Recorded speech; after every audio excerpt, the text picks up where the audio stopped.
Hello there, and welcome to Life Beyond Seen, where curiosity settles in softly beside you and science wanders at an unhurried pace.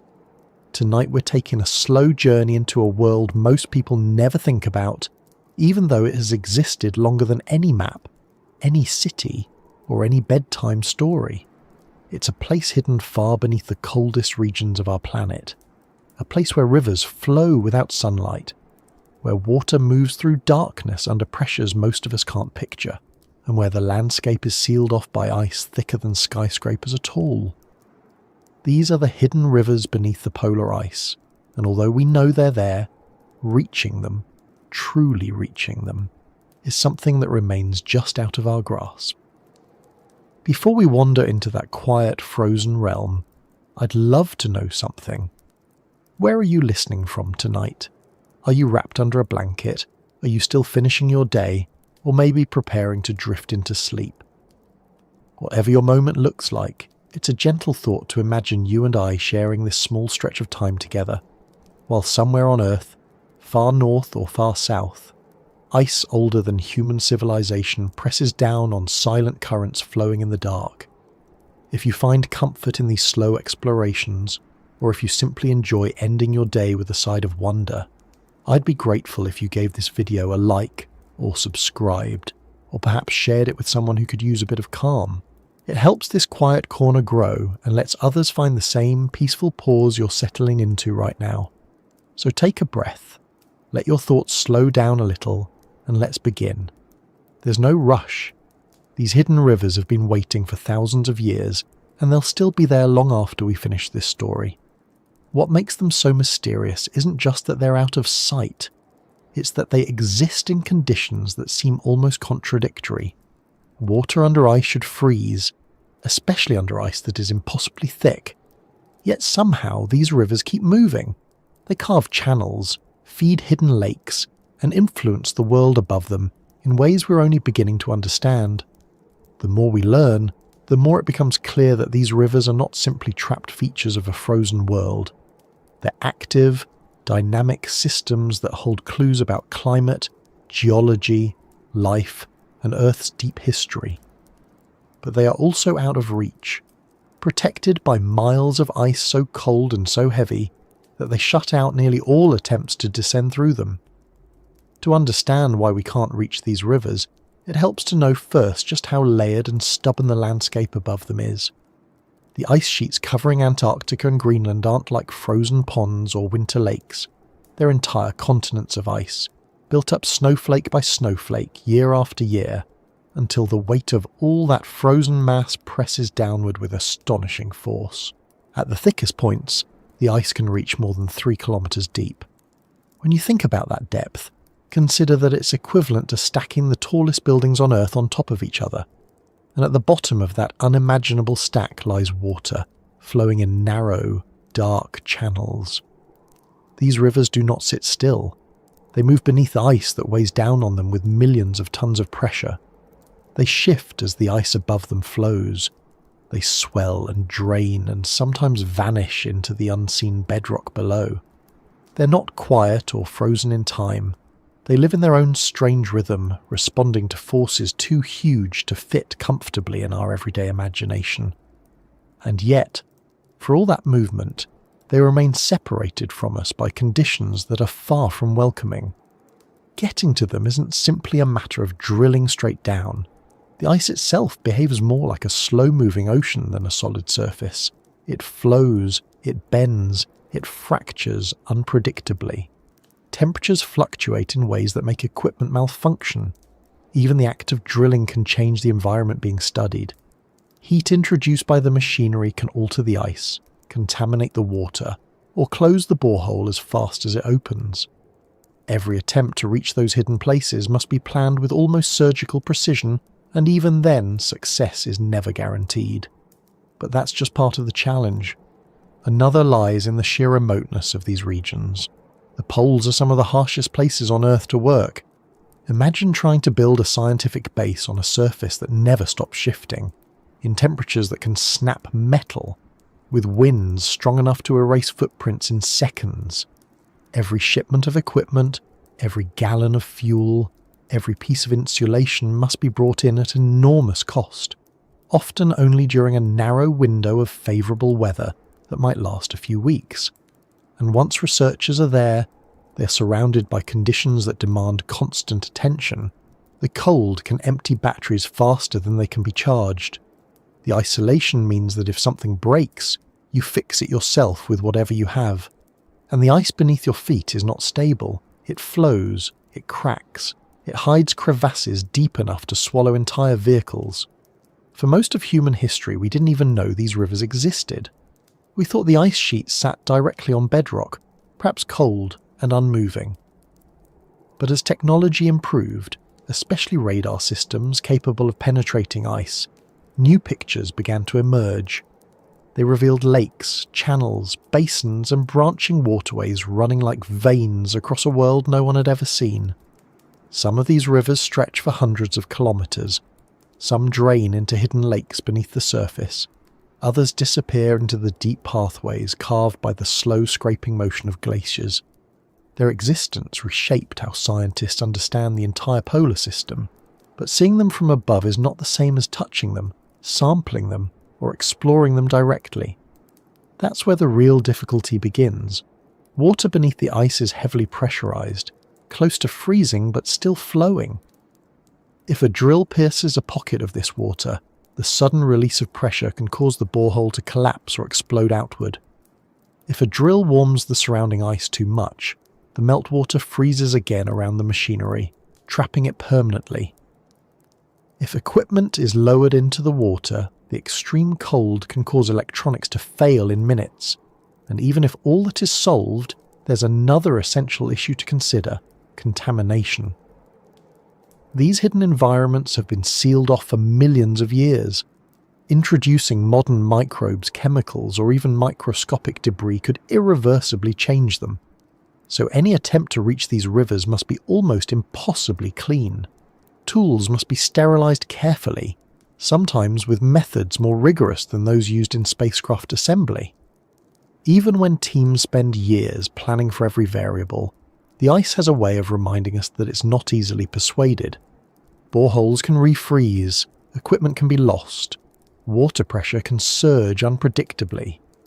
Each attempt to reach these rivers, even with modern technology, is a slow and uncertain process, and the margin for error is small. There are times when scientists make the long journey to a drilling site, prepare everything, wait for weather windows, and then return home without ever making it to the water they hope to study. For now, we rely heavily on remote sensing to map the networks beneath the ice. Radar helps us see shapes and boundaries. Satellite measurements reveal how the ice above moves in response to the water below. Seismic studies send vibrations through the ice to detect hidden features. All of these techniques offer clues, but none of them deliver the same understanding as direct exploration. They give us outlines and shadows, hints and suggestions. Enough to know these rivers exist and enough to know they matter, but not enough to fully understand them. And that's where the story begins to unfold. These rivers aren't just isolated curiosities trapped beneath the ice. They affect how glaciers slide, how ice sheets lose mass, and how sea levels rise. They influence the stability of entire regions. They might contain ecosystems that evolved in complete isolation for millions of years. They may hold clues about how life could survive on worlds like Europa or Enceladus, moons that seem to have oceans buried beneath ice even thicker than Earth's. They are more than just hidden waterways. They are windows into Earth's past and future, and perhaps even the nature of a life elsewhere. Yet for all their importance, the truth remains the same. We can't reach them easily. We stand above them, aware but distant, using the best tools we have while knowing there's so much more waiting below. The distance might only be a few kilometres downward, but in terms of access, it's still worlds away. Still, the effort continues. New technologies are being designed. Autonomous probes that can travel through ice without overheating. Drills that can stay sterile in unforgiving conditions. Sensors that can survive extreme cold and crushing pressure. Step by step, the barrier between us and those hidden rivers gets thinner.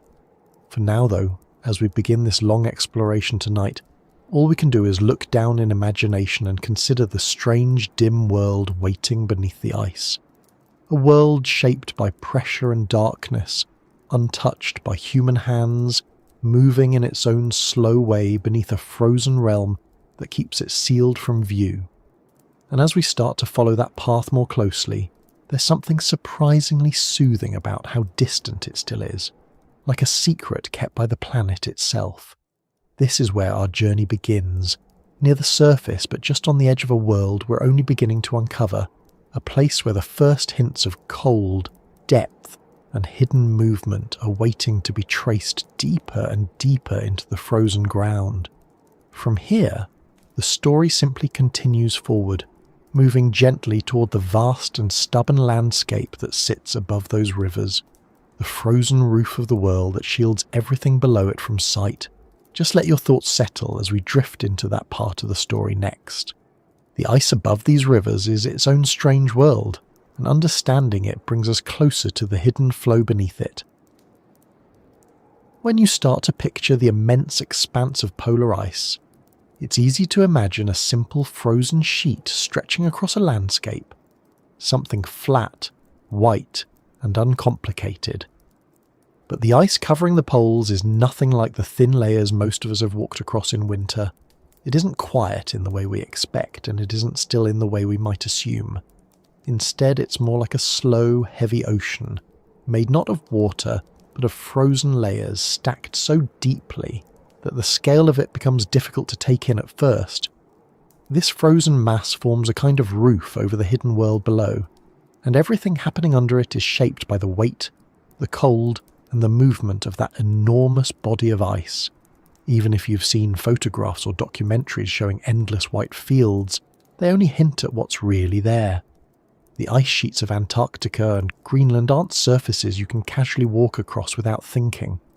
They're environments built over millions of years as snow settled, compressed, and transformed into dense ice. Every snowfall that doesn't melt becomes part of a layer. Year after year, century after century, layer upon layer builds up until the oldest ice at the bottom is so compacted that it carries the imprint of climates that no humans ever witnessed. Trapped bubbles of ancient air, preserved crystals, tiny bits of dust from long-gone volcanic eruptions, even microscopic traces of past ecosystems. Thousands of years of Earth's history compressed under unimaginable pressure. With every added layer, the weight above increases. Ice that seems too solid to move under normal circumstances begins to deform under that pressure.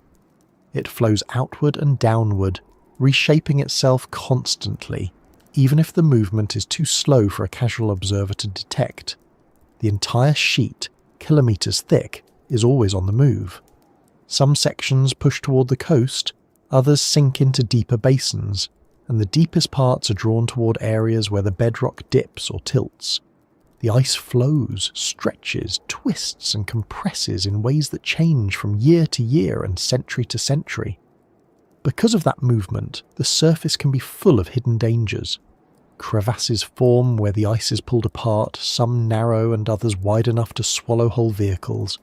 They might stretch for hundreds of meters, their icy blue walls disappearing into darkness. You can walk across a nearly flat surface unaware that only a few steps away lies a crack so deep you can't see the bottom. These fractures shift as the glacier moves. They open, close, change shape, or get buried beneath fresh snow. Anyone working on the ice must move with caution. Ropes, harnesses, teams staying connected so no one disappears suddenly into a void. Even where the surface appears stable, it's never still. Snowstorms can arrive with little warning, swallowing camps in drifts as fast as they can be cleared. Winds carve patterns into the snow until it looks more like carved stone than something soft. Temperatures drop low enough to freeze metal, crack plastic, and make breath turn instantly into tiny crystals. The air itself feels thinner and drier. Voices sound different. Machinery behaves unpredictably. Simple tasks become slow and careful. Every motion requires layers of clothing that turn bending or lifting into stiff, clumsy movements. Beneath the surface, the ice grows denser with depth. its texture changes. Near the top, it's firm but still structured like compacted snow. Farther down, it transforms into something more like solid rock, smooth and compressed, clear in places and clouded in others. The deeper it goes, the more it behaves like a heavy, viscous material that shifts gradually under its own weight. When scientists drill through it for research, the extracted cylinders show this transformation clearly. Upper layers appear white and grainy. Middle layers are more compact and bluish. Lower layers are dense, almost glassy, with trapped air bubbles reduced to faint lines or dissolved entirely. Each metre of depth represents a jump backward in time, and yet these layers are constantly flowing downward and outward in response to pressure. The top of the ice sheet is shaped by the climate above it. Snowfall adds mass. Wind redistributes it.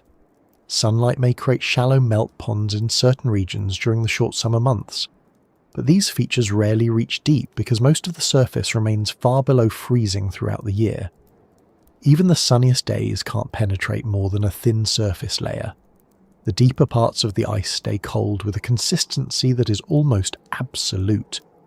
Temperatures a few meters below the surface remain locked in near permanence, indifferent to whatever season exists above.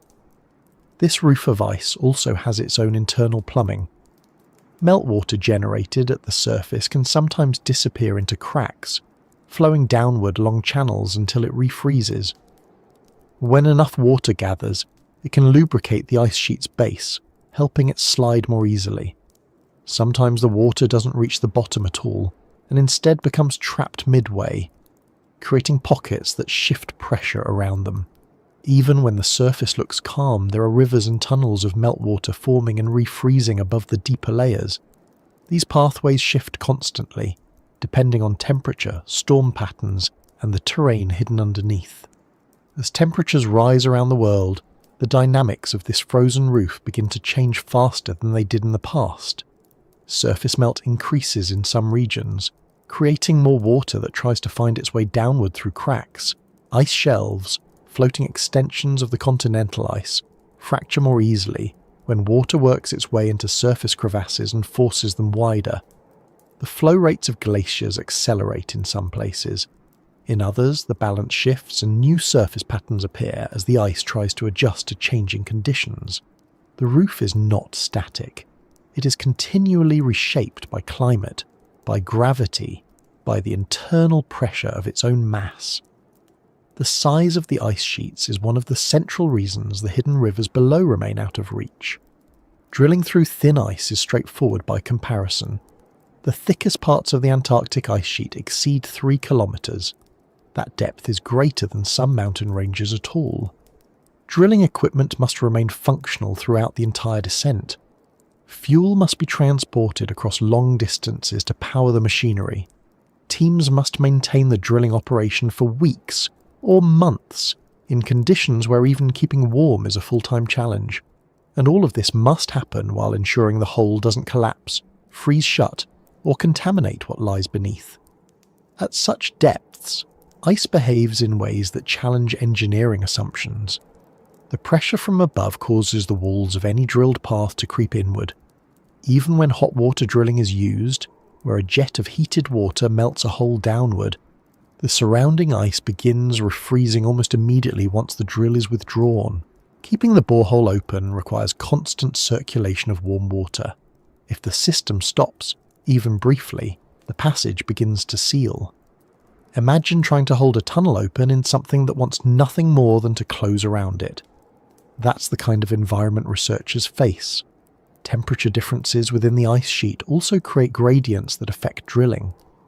Near the bottom, the temperature increases slightly due to geothermal heat from Earth's interior.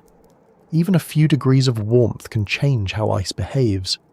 Pressure melts and refreezes ice at different points, creating variations in hardness. These subtle shifts require adjustments in drilling technique. A method that works well 1,000 meters down might fail at 3,000 meters. Sensors must constantly monitor conditions. Engineers must adapt equipment on the spot. And all the while, the ice continues to move, slowly but steadily, sometimes altering alignment by centimeters or more, While all these physical challenges exist, the logistics create their own set of barriers. Transporting equipment to drilling sites often requires specialized aircraft, capable of landing on snow and ice runways. Fuel must be stored in insulated containers to prevent gelling. Teams must build shelters that can withstand storms strong enough to bury buildings. Heating, power generation, food storage, and communication systems must function reliably for long stretches without external support. Even something as simple as washing equipment requires careful planning, since water sources are frozen and must be heated before they can be used. Every step must be accounted for because mistakes can be costly in time, resources, and safety. These demanding conditions explain why reaching the bottom of the ice sheet is something only a handful of teams have ever attempted. Even the most advanced operations measure their progress by meters per hour. And once they reach a point close to where the hidden rivers flow, the challenges only grow. The last stretch of ice, where pressure is highest and temperatures are most stable, is also where the risk of contamination becomes most serious. Any microbe that sneaks into the system, any tiny chemical from drilling equipment, or any accidental change to the environment below could alter the water's composition in ways that erase the very information scientists want to study. Despite all these barriers, the frozen roof of the world remains compelling. It is the entry point to a hidden landscape that has persisted beyond the reach of sunlight for millions of years. Even without touching the rivers below, studying the ice itself reveals patterns and clues about the forces shaping the land beneath it. The flow of the ice can be traced from satellite observations. The slight variations on the surface reveal where the bedrock underneath dips into valleys or rises into ridges. Subtle changes in elevation over time show where water might be accumulating or draining below the surface. Every whisper of movement on the surface hints at something happening deep underneath. The ice acts as a lid, a shield, a barrier, and a conveyor all at once. It prevents heat from escaping too rapidly from the earth below. It redistributes its own weight over time, moulding itself to the terrain beneath it. It adds pressure to the rocks and sediments at the bottom, creating conditions that would not exist in any other environment on the planet. All these forces play a role in shaping the hidden rivers.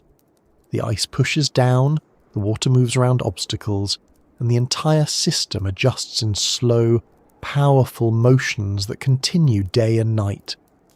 By understanding this frozen roof, scientists hope to gain insight into how the rivers form, how they change, and how they affect the movement of the ice above them. The way the ice flows is tied directly to the water beneath it.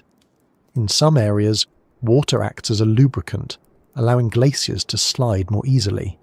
In others, lakes form and drain in cycles that alter the speed of the ice sheet. These interactions affect how quickly ice reaches the ocean and how much water enters the global seas. So while the rivers themselves are hidden, the ice roof above them provides a rich set of clues that researchers can study to build a clearer picture of the entire system. The ice sheet is not just an obstacle, it is also an integral part of the story. Without it, the hidden rivers would not exist in their current form. Without the weight pressing down, there would be no pressure-melted water at the base. Without the constant movement, there would be no channel networks reshaped by flow. Without the insulating layer, the cold would freeze everything solid. The ice and the water are bound together in a relationship that defines both.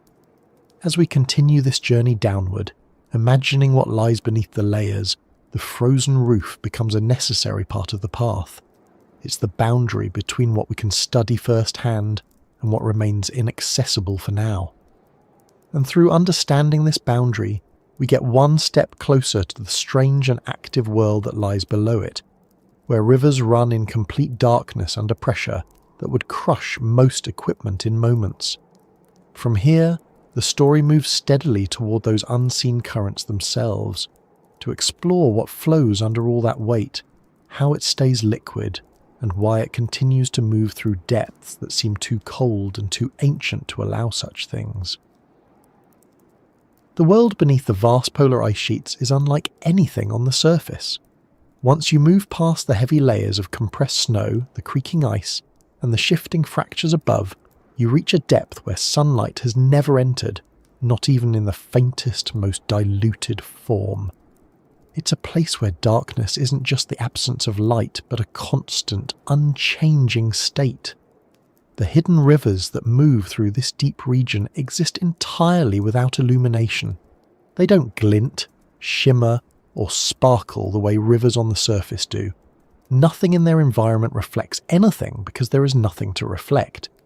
Yet these rivers are moving, active, and surprisingly complex despite being sealed beneath thousands of meters of ice.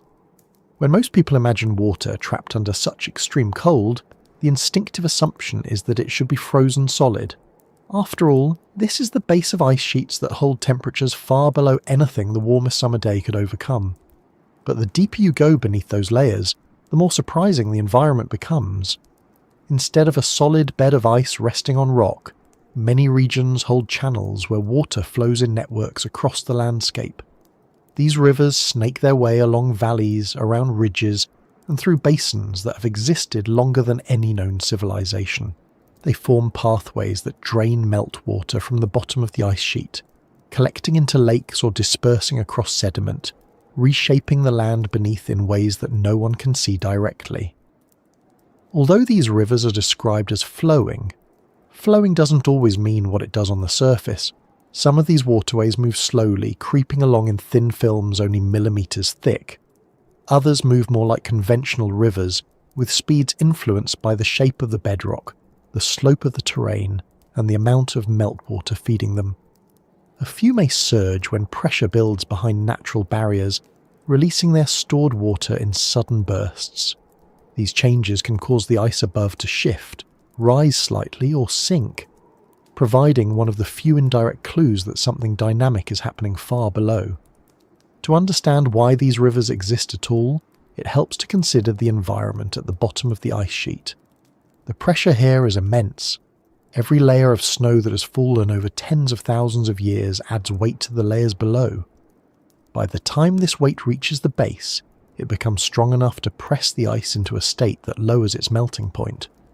Under standard conditions, water freezes at 0 degrees Celsius, but under extreme pressure, that threshold drops. Ice that should be solid begins to turn into water because the pressure forces the molecules into a different arrangement. This pressure melting is one of the key reasons hidden rivers can continue to flow. Even if the surrounding ice is well below freezing, the very fact that it is weighed down so heavily allows some of it to melt. Geothermal heat from the Earth's crust also plays a role.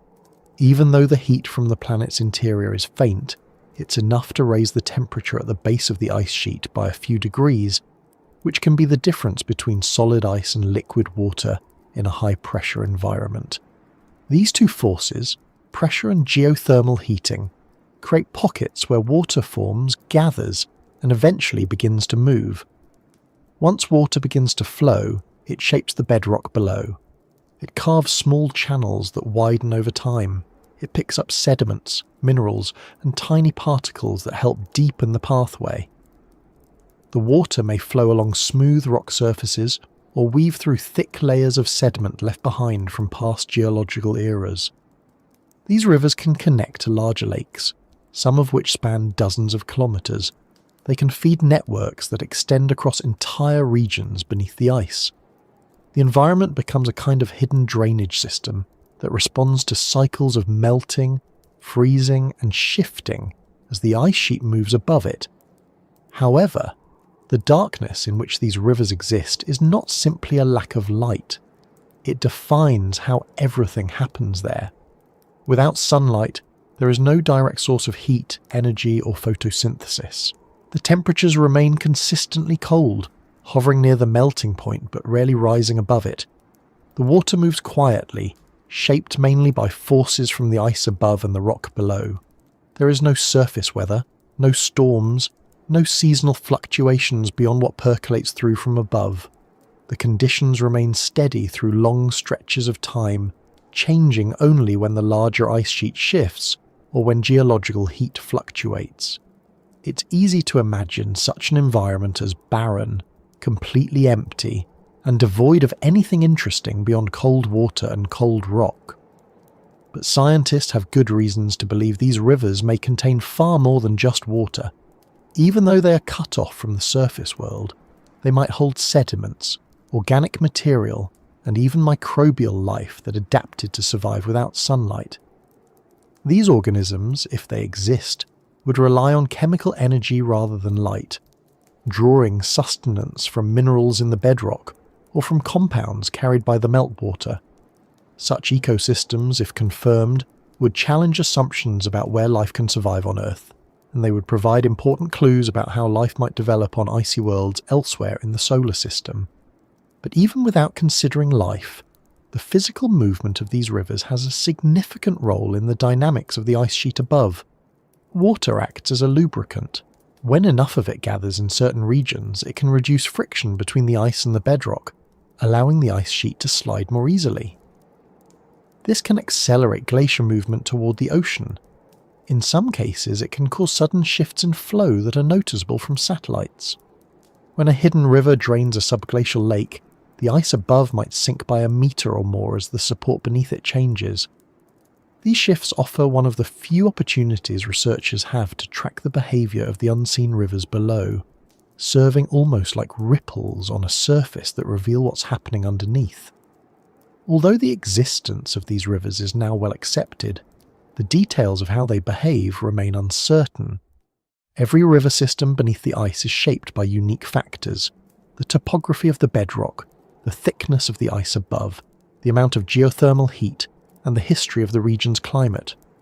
Some rivers may remain stable for millennia, while others may shift their paths more frequently. The pathways aren't fixed the way rivers on the surface often are. The movement of the ice itself may carve new channels or block old ones. A shift in surface conditions, such as increased melting due to warmer temperatures, can add more water that eventually finds its way to these deep layers, altering the flow and pressure patterns. The sediments carried by these rivers also reveal information about Earth's past. If researchers could sample the water directly, they might find minerals that formed before the ice sheet existed. They might uncover patterns that show how long certain regions have been frozen, or how the ice sheet responded to past climate changes. Some sediments could hold traces of ancient vegetation or organic material that was buried long before the ice formed.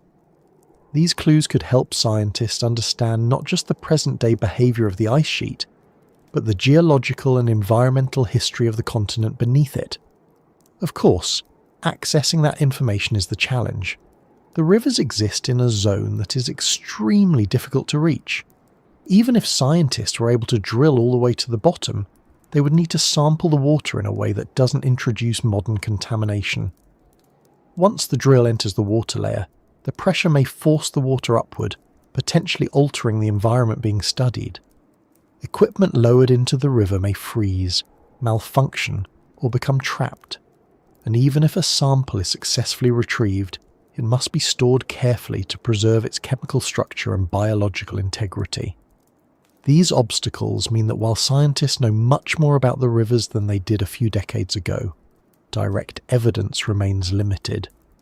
This limited direct evidence has led researchers to rely on indirect methods to understand these hidden systems. Radar instruments can help map where the ice base is smooth, suggesting flowing water, versus where it is rough, suggesting frozen conditions. Satellite observations reveal changes in ice elevation that correspond to the filling and draining of subglacial lakes. Seismic studies measure how vibrations travel through the ice and bedrock, offering clues about liquid versus solid zones. All these tools together create a picture of the rivers that is detailed enough to show their broad outlines but incomplete when it comes to finer details. The more scientists study these hidden rivers, the clearer it becomes that they are part of a much larger network. Instead of isolated features, they form an interconnected system that spans entire regions beneath the ice sheet. Water may travel long distances, passing through multiple basins, feeding into large lakes, and then continuing onward.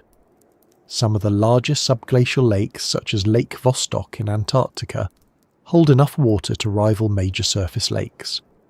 The rivers feeding and draining these lakes play a role in maintaining their levels and shaping their environments. The entire system acts like a hidden watershed, except one that remains locked in permanent cold and complete darkness. Because of their importance, researchers continue to refine their understanding of how these rivers form, how they persist, and how they influence the ice above. Improved models incorporate more variables, such as changes in ocean temperature that affect coastal regions of the ice sheet, or shifts in atmospheric patterns that alter snowfall. As the climate warms, some regions may see more surface melt that seeps downward. This could add more water to the hidden drainage system, potentially accelerating the flow of ice toward the ocean. Understanding how the rivers respond to changes in their environment is essential for predicting future sea level rise and anticipating how ice sheets will evolve. Despite relying heavily on models, satellite data, and remote sensing, the fact remains that these rivers remain physically untouched by most scientific instruments. They exist in a domain where the challenges of access create a barrier that is as much technological as it is environmental. Every attempt to reach them must contend with cold temperatures, shifting ice, limited resources, and the need to maintain sterility. Even the idea of sending autonomous probes into these rivers faces logistical hurdles. The probe would need to melt its way through thick ice without refreezing, survive the intense pressure, navigate channels it cannot see, and return data through kilometers of ice. Each step introduces complications that current technology is only beginning to address. Still, the existence of these rivers shapes the entire polar landscape. They influence how glaciers move, they control the distribution of pressure beneath the ice sheet. They respond to shifts in climate. They store and transport heat and sediments in ways that affect the long-term evolution of the region. And even though no one has seen them directly, their presence is undeniable. They are as much a part of the polar environment as the ice above and the rock below. Imagining these rivers moving in constant darkness, under pressure that would crush most objects, creates a sense of how different this hidden world is from the one we know. The rivers don't behave according to the same rules that shape rivers on the surface. They don't experience day or night. They don't freeze in winter or thaw in summer. They aren't fed by rainstorms or snowmelt in the way familiar rivers are. Their rhythm comes from the ice itself, from the slow melting caused by weight and geothermal warmth, and from the pressures that push them forward. As we continue moving deeper into this exploration, the next natural step is understanding how water in such conditions manages to stay liquid at all, how it survives in an environment where nearly everything suggests it should be frozen. The forces that make these rivers possible are as important as the rivers themselves, shaping every aspect of how water exists in this hidden world beneath the polar ice. When you think about the conditions beneath the polar ice, the first instinct is to imagine a world so cold that nothing could possibly stay liquid for long. After all, the temperatures recorded on the surface of Antarctica are some of the lowest on Earth, and even in regions that see a bit of summer sunlight, the warmth rarely reaches deep enough to change what happens at the bottom layers of the ice sheet. Yet the water beneath all those layers doesn't freeze into one solid mass. Instead, it survives in a place where logic says it shouldn't. It moves, it collects, it drains, and it sustains systems that behave more like underground plumbing than static frozen rock. Understanding how this water stays liquid is central to understanding why these hidden rivers exist at all, and why they continue flowing in environments that appear completely incompatible with liquid water. The conditions at the base of the ice sheet look frozen from above, but that impression only reflects what happens near the surface. The deeper you go, the more surprising the environment becomes. It is not cold in the absolute way people imagine. Instead, it is a place where pressure and heat combine to create an unusual balance. Ice near the bottom is pressed so tightly by the weight above that the rules we associate with freezing water begin to shift. Under normal atmospheric pressure, you can confidently expect water to freeze at 0 degrees Celsius, but change the pressure significantly and that threshold moves.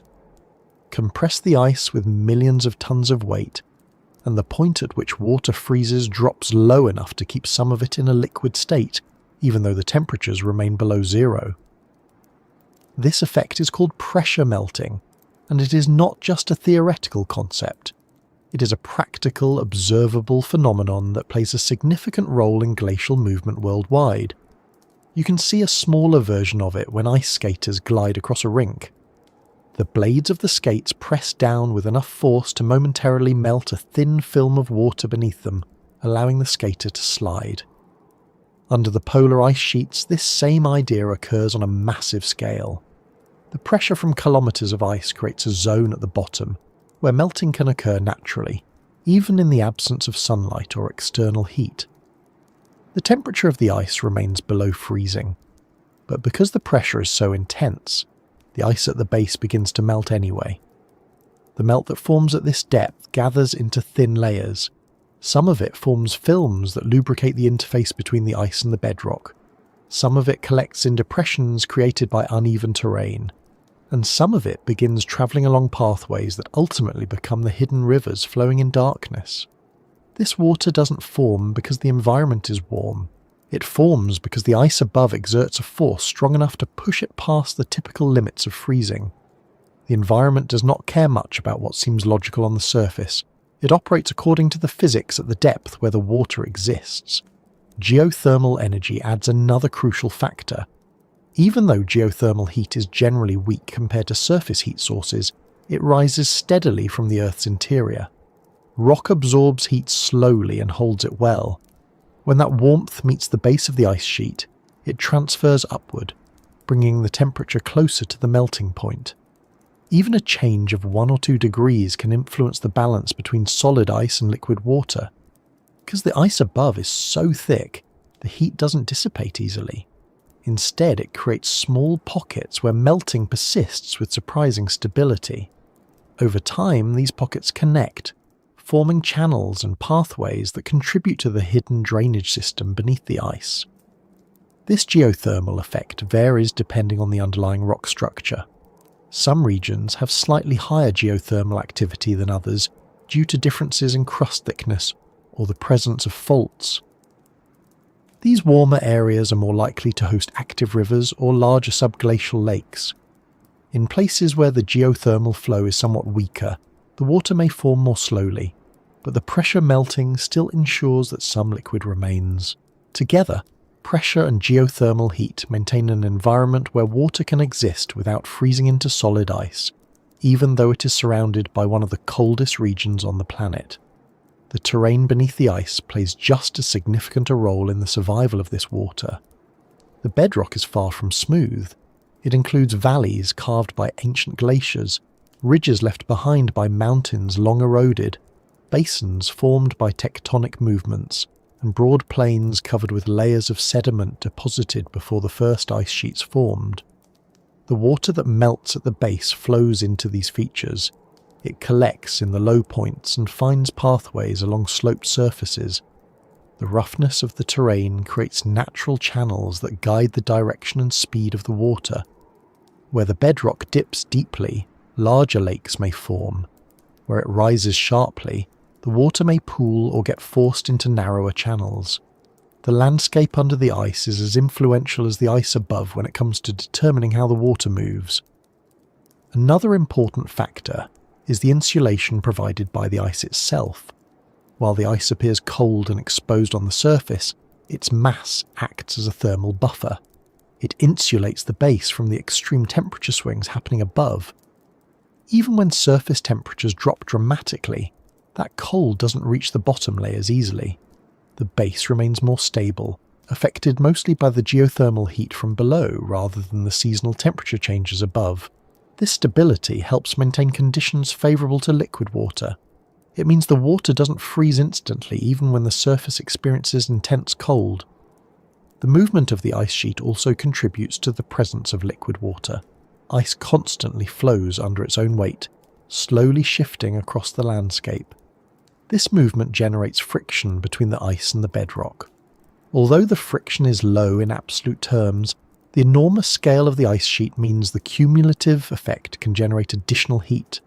This friction adds yet another source of warmth that helps the water stay liquid. Combined with the insulation from the ice and the geothermal heat from below, the friction ensures that the temperature at the base remains high enough to avoid complete freezing. The water itself influences its ability to stay liquid. As it moves, it transports heat from regions of higher geothermal activity to areas that would otherwise be too cold to maintain a liquid state. This redistribution helps maintain flow across a wide area. The water may be near the freezing point, but because it is constantly moving, it avoids remaining stationary long enough to solidify entirely. Water flowing across rock, even slowly, resists freezing more effectively than water that sits still. All these factors contribute to an unusual but stable environment where water can survive despite conditions that seem too cold for it. The rivers flowing in this hidden world do not behave like surface rivers. They do not react to sunlight or rainfall. They do not freeze in winter or swell in spring. They move according to the physics of pressure and geology, not weather patterns. Their existence depends on forces that persist regardless of what happens on the surface. The characteristics of the water itself reveal more about the environment. Subglacial water is often rich in minerals due to constant contact with the bedrock. As it flows across sediments and rocks, it dissolves chemical compounds that would otherwise remain trapped. These minerals can contribute to chemical reactions that release small amounts of additional heat. In certain conditions, microbial life might use these minerals as a source of energy. If such life exists, its metabolic activity could contribute a tiny amount of heat as well. This biological contribution would be minimal, but in an environment where every bit of warmth matters, even small effect can help maintain the liquid state. Salinity also influences how water behaves under the ice, though in most subglacial systems the water is not particularly salty. However, in coastal regions or areas where older sediments have high salt content, the water may carry enough dissolved minerals to lower its freezing point slightly. This allows it to remain liquid under conditions where pure water would freeze. The presence of salt is not the primary factor in keeping these rivers from freezing, but it can contribute in specific locations. The pressure from above does not remain constant across the entire ice sheet. It varies depending on the thickness of the ice and the weight distribution across the region. Variations in pressure cause variations in the melting point. As the ice moves and the landscape shifts beneath it, the pressure changes subtly. These shifts can open new channels, close others, or alter the direction of existing rivers. Water follows the path of least resistance, and the ever-changing pressure landscape ensures that the pathways evolve gradually over time. The environment remains dynamic even though the changes might take years or centuries to become noticeable at the surface. One of the paradoxes of this hidden world is that it remains incredibly sensitive to changes above it, despite being physically isolated. Small changes in surface temperature can influence the amount of meltwater that seeps downward through cracks and crevasses. When this meltwater reaches the bottom, it adds volume to the existing rivers and lakes. Even if only a small percentage of surface melt reaches the base, the effect accumulates. This additional water can increase flow rates, alter pressure balances, and create new channels over time. The system responds to these changes slowly but steadily, reflecting the connection between surface climate and the hidden environment below. The insulation provided by the ice is also vulnerable to long-term changes.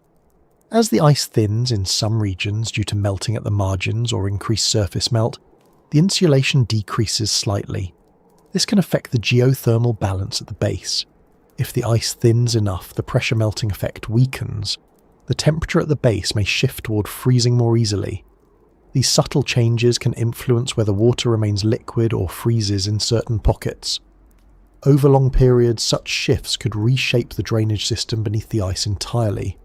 Despite the complexity of these processes, the water beneath the polar ice remains surprisingly stable. It is not in danger of freezing solid anytime soon. The combination of pressure, geothermal heat, insulation, and motion creates conditions that have kept these rivers flowing for thousands of years. They survived fluctuations in climate, variations in ice thickness, and changes in geological activity over vast periods.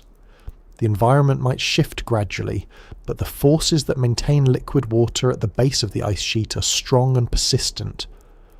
Understanding how this water survives where it shouldn't is essential to understanding the broader dynamics of the polar regions. The rivers influence the movement of the ice sheet, the stability of the glaciers, and the long-term patterns of sea level change. They shape the bedrock beneath them through erosion and sediment transport. They may even influence the chemistry and biology of the hidden ecosystems below. Their persistence is a reminder that even in the coldest, darkest places on Earth, the laws of physics and the structure of the planet create pockets of unexpected activity. As we continue exploring this environment, the next step naturally involves looking at how the immense weight of the ice sheet shapes everything happening at the bottom. The pressure from above is not just a factor in keeping the water liquid. It also determines how the water moves, how the bedrock deforms, and how the entire system evolves over time. Understanding that weight brings the story closer to the deeper forces shaping this hidden world beneath the polar ice. When you picture an entire continent covered in ice, it might be tempting to imagine something delicate or fragile simply because ice feels delicate in everyday life. A thin sheet on a pond, frost on a window, the layer that cracks when you step on a frozen puddle. But the ice sitting over the hidden rivers at the poles is nothing like that. It is not fragile. It is not thin. It is not temporary. Instead, it is a massive, towering body that weighs more than almost anything else found in nature. And that weight changes everything happening beneath it. The pressure exerted by this ice is so intense that it shapes the bedrock itself. It presses down on valleys that were carved long before the ice formed. It bends the crust of the earth over time. It influences how water moves and where it collects. It creates environments that would be impossible under ordinary circumstances.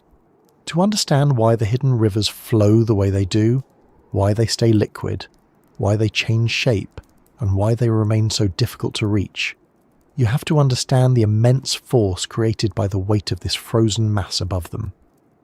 This weight isn't uniform across the entire landscape. The ice sheets vary in thickness depending on snowfall, climate patterns, and the topography beneath them. In some regions, the ice is over 3 kilometers thick. In others, it thins as it approaches the coast, forming floating shelves where the ice begins to meet the ocean. But no matter where you look, the pressure at the bottom of these sheets is staggering. Every additional layer of snow compresses the layers below.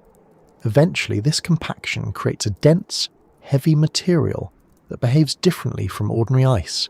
Its density increases until it approaches the weight of solid rock.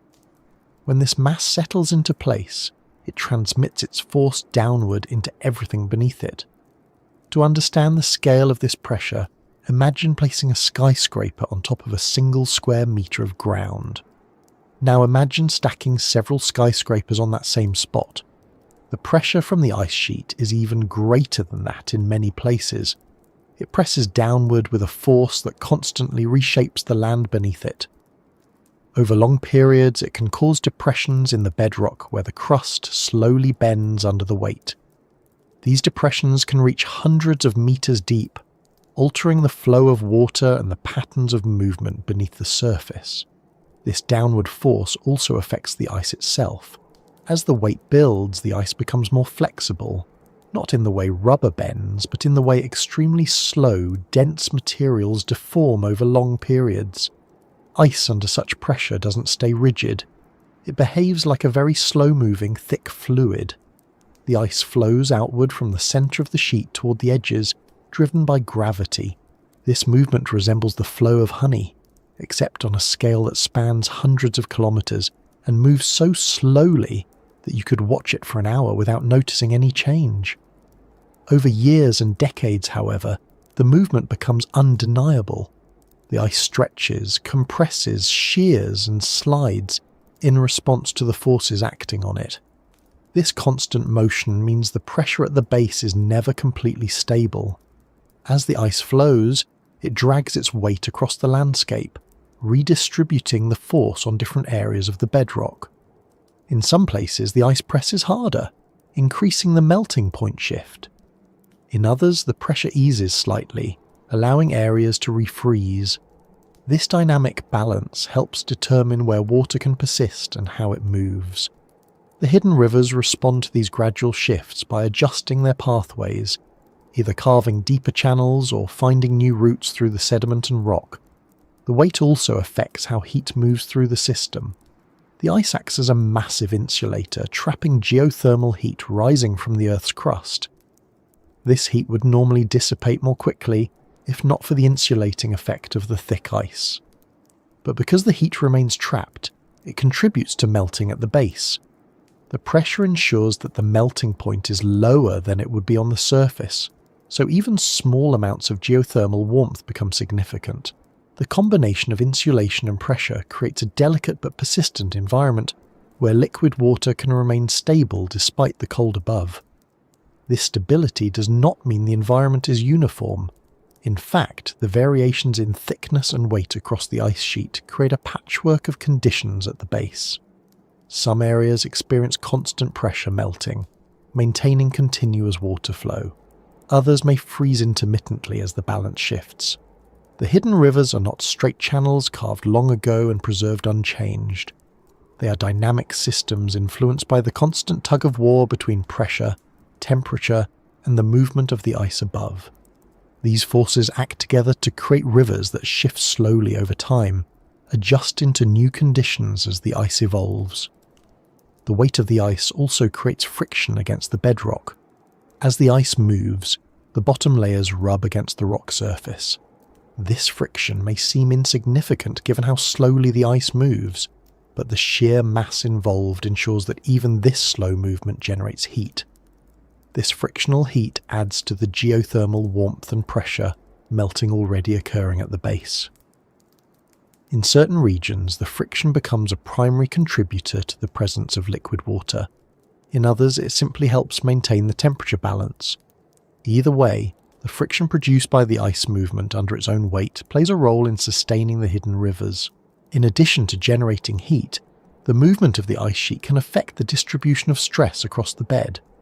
When the ice flows around a ridge or over an uneven surface, the pressure changes. Water might accumulate on one side of the ridge, creating a small reservoir. If the pressure becomes high enough, the water may push through a weak point, carving a new pathway. This process can create sudden shifts in the hidden river network. Water can drain from a subglacial lake in a matter of days or weeks, releasing enough liquid to raise or lower the ice surface above.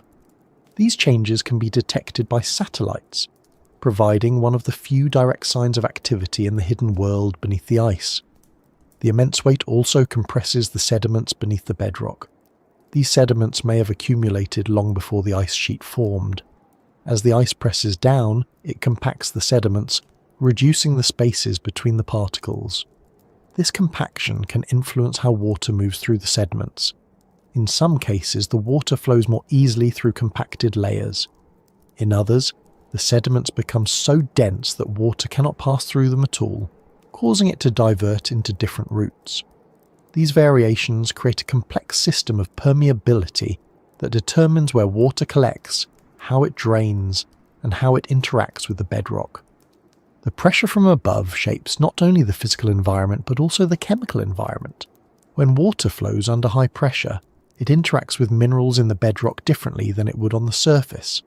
It can dissolve certain minerals more easily due to the pressure and temperature conditions. These dissolved minerals may then precipitate out in other regions where the pressure changes, altering the composition of the sediments. This ongoing chemical activity provides additional clues about the history of the bedrock and the movement of the water. One of the most significant effects of the weight is how it influences the hydraulic potential beneath the ice sheet. This is a measure of how water flows based on pressure and elevation. Under the ice, pressure from the overlying mass contributes more to hydraulic potential than elevation alone. In many cases, water flows uphill relative to the bedrock simply because the pressure above that area is lower. This counterintuitive flow pattern is one of the defining features of subglacial hydrology. It means water can travel in directions that would be impossible on the surface. The hidden rivers navigate this potential landscape, seeking the paths where pressure and elevation combine to create the easiest flow. Because of this pressure-driven landscape, the hidden rivers do not always follow the simplest routes carved by bedrock. They follow the routes carved by pressure gradients. As the weight of the ice shifts, so does the pressure. Over long periods, these changes reshape the network. Water may abandon an old route and carve a new one. Small shifts in ice thickness, movement, or temperature can redirect flow in subtle but important ways. These changes happen slowly on the scale of human perception, but on geological timescales they play a significant role in shaping the subglacial environment. The pressure also affects how the ice transitions from solid to liquid and vice versa. In some regions, water may freeze onto the base of the ice sheet, adding new layers of ice from below. This process is called basal freeze-on. It creates patterns in the ice that can be detected through ice cores. These freeze-on layers hold clues about the conditions at the base. They show when water was present, when it froze, and how the system has changed over time. Understanding these patterns helps researchers reconstruct past climates and glacial movements. Despite the massive weight of the ice, the bedrock beneath it isn't always static. It shifts slowly over time in response to the pressure. This process is known as isostatic adjustment. When the ice grows thicker, the bedrock sinks. When the ice thins, the bedrock rebounds upward. These movements happen very slowly but have a significant effect on the hydrology beneath the ice. Changes in bedrock elevation alter the hydraulic potential, shifting the pathways of the hidden rivers over long time periods. The bedrock responds to changes in the ice, and the water responds to changes in both. Even though the weight of the ice creates a harsh environment, it also provides protection. The pressure prevents the bedrock from fracturing too easily. It prevents large voids from forming. It suppresses seismic activity in some regions by keeping rock layers tightly pressed together. This stability helps the hidden rivers maintain their pathways despite the forces acting on them. The water may move slowly or rapidly depending on the conditions, but the environment remains consistent enough to sustain these pathways for long periods. The ice sheet itself also responds to changes in the subglacial water system. If a hidden river expands, the lubrication beneath the ice increases. This can cause the ice above to move more quickly. In some cases, entire glaciers accelerate because of changes happening far below them. These shifts can influence the stability of the ice sheet as a whole, especially in regions where the ice meets the ocean. Understanding the weight and its effects helps researchers predict how the ice sheet will respond to future changes in climate and water flow. Despite all these interactions, the environment remains extremely difficult to study directly. The pressure is so great that any drilled hole risks closing before instruments can be lowered into it. The ice deforms continuously, making long-term installations challenging. Instruments must withstand extreme pressure, cold, and the possibility of being crushed if the ice shifts. Even if a sensor is successfully deployed, the pressure from the surrounding ice may alter its readings or damage its components. These challenges explain why our understanding of the hidden rivers remains incomplete, despite years of research. Still, the weight of the ice gives researchers clues they can measure. Satellite observations reveal subtle changes in surface elevation caused by shifts in water beneath the ice. Radar instruments can detect areas where the ice flows more quickly due to increased lubrication. Seismic tools can measure vibrations and determine whether the base is frozen or lubricated by water. These indirect measurements allow scientists to build models that approximate the conditions beneath the ice, even if they can't observe them directly. The weight pressing down also acts as the primary force that sets the stage for everything happening deeper below. It determines the melting point. It shapes the bedrock. It influences the flow. It controls the pressure gradients. It dictates where water can persist. It is one of the main reasons the hidden rivers exist at all. Without it, the environment beneath the ice would look entirely different. As we continue to move through this hidden landscape in our exploration, the next natural step involves understanding the subtle but steady warmth rising from beneath the Earth's surface, and how that warmth interacts with the immense pressure above to maintain the rivers flowing in the darkness. When you imagine a place buried beneath kilometres of ice, the assumption is that everything down there must be frozen in absolute stillness. The cold at the surface alone is enough to shut down almost anything mechanical, so it feels natural to think the deeper layers would be even colder. But the environment beneath the polar ice sheets isn't simply the result of what happens above. It also reflects what rises from below, from the slow, persistent heat that has been leaking out of the Earth's interior since the planet first formed. This hidden heat plays a quiet but essential role in allowing liquid water to survive where logic suggests it should freeze instantly. Unlike the warmth created by sunlight or weather patterns, geothermal heat doesn't fluctuate with the seasons. It doesn't care if the sky above is clear or stormy, or whether the winds are calm or violent. It rises at a steady pace from the Earth's mantle, moves through the crust, and enters the base of the ice sheet with a patience that matches the timescale of geology. This warmth is not intense. It won't melt the ice rapidly or create gushing streams on its own. Instead, it provides a subtle but persistent foundation of heat that prevents the deepest layers of the ice from reaching the same extreme cold as the surface. The surface of Antarctica can fall to temperatures far lower than anything found in the Arctic. In some regions, the winter cold can drop so far below freezing that it pushes the limits of what scientific instruments can measure without failing. Yet a few kilometres below, right where the ice meets rock, the temperature rises significantly. It doesn't rise to anything comfortable or warm in the human sense, but it reaches a level where the combination of heat and pressure becomes enough to maintain liquid water. This warmth doesn't create a tropical environment or anything remotely close. It simply nudges the temperature at the base to the edge of melting, where ice transitions into water and tiny channels begin to form. The amount of geothermal heat varies across the polar regions. It depends on the thickness of the crust, the composition of the rock, and deeper geological structures such as rift zones or volcanic features. Some areas beneath the ice sheet receive more heat than others, simply because the crust is thinner there, allowing warmth from the mantle to rise more efficiently. In regions where the crust is thicker, the geothermal heat comes through more slowly. But even in the coldest zones, this upward flow of heat still contributes to maintaining the delicate balance at the base of the ice sheet. In Antarctica, certain regions have surprisingly high geothermal heat flow. For example, the West Antarctic Rift System is known for its thinner crust and increased geothermal activity. This rift zone is not an active volcanic region in the dramatic sense, but the geology is lively enough that the crust carries more warmth upward. This heat influences how the ice above behaves, making it more likely for water to accumulate at the base and for large subglacial lakes to form. Some of the most well-studied subglacial lakes owe their existence not just to pressure melting, but also to the quiet presence of geothermal heat rising from below. The presence of geothermal warmth doesn't always mean the same thing across the ice sheet. In some areas, the heat rises in small, concentrated patches. These hotspots might create localized melting that forms isolated ponds or channels of liquid water.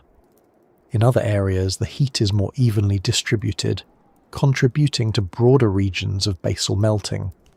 The hidden rivers that form in these environments follow the patterns set by both bedrock topography and geothermal input. They may begin as small trickles fed by a localized hotspot, or as widespread melt that collects gradually and moves along a gentle slope. One of the reasons geothermal heat matters so much is that the ice sheet acts as a near-perfect insulator.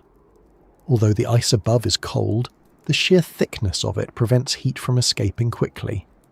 The ice traps the warmth below, creating an environment where even small amounts of geothermal energy can accumulate.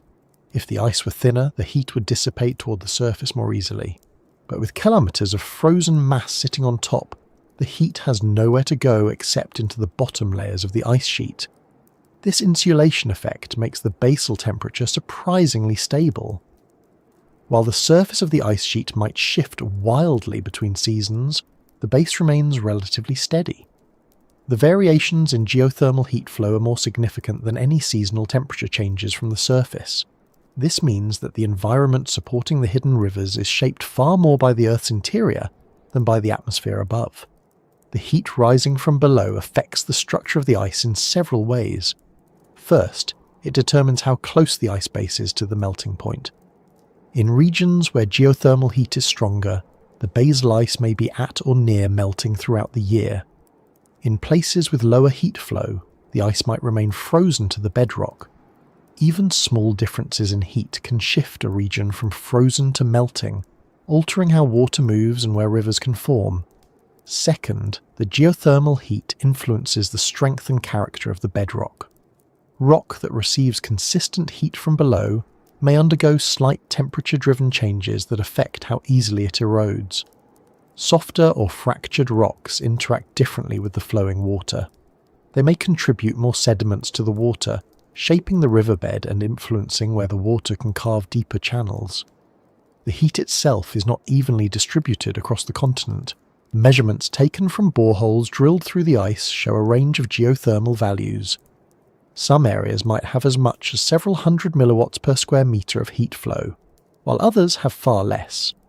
These differences create a mosaic of thermal conditions beneath the ice sheet.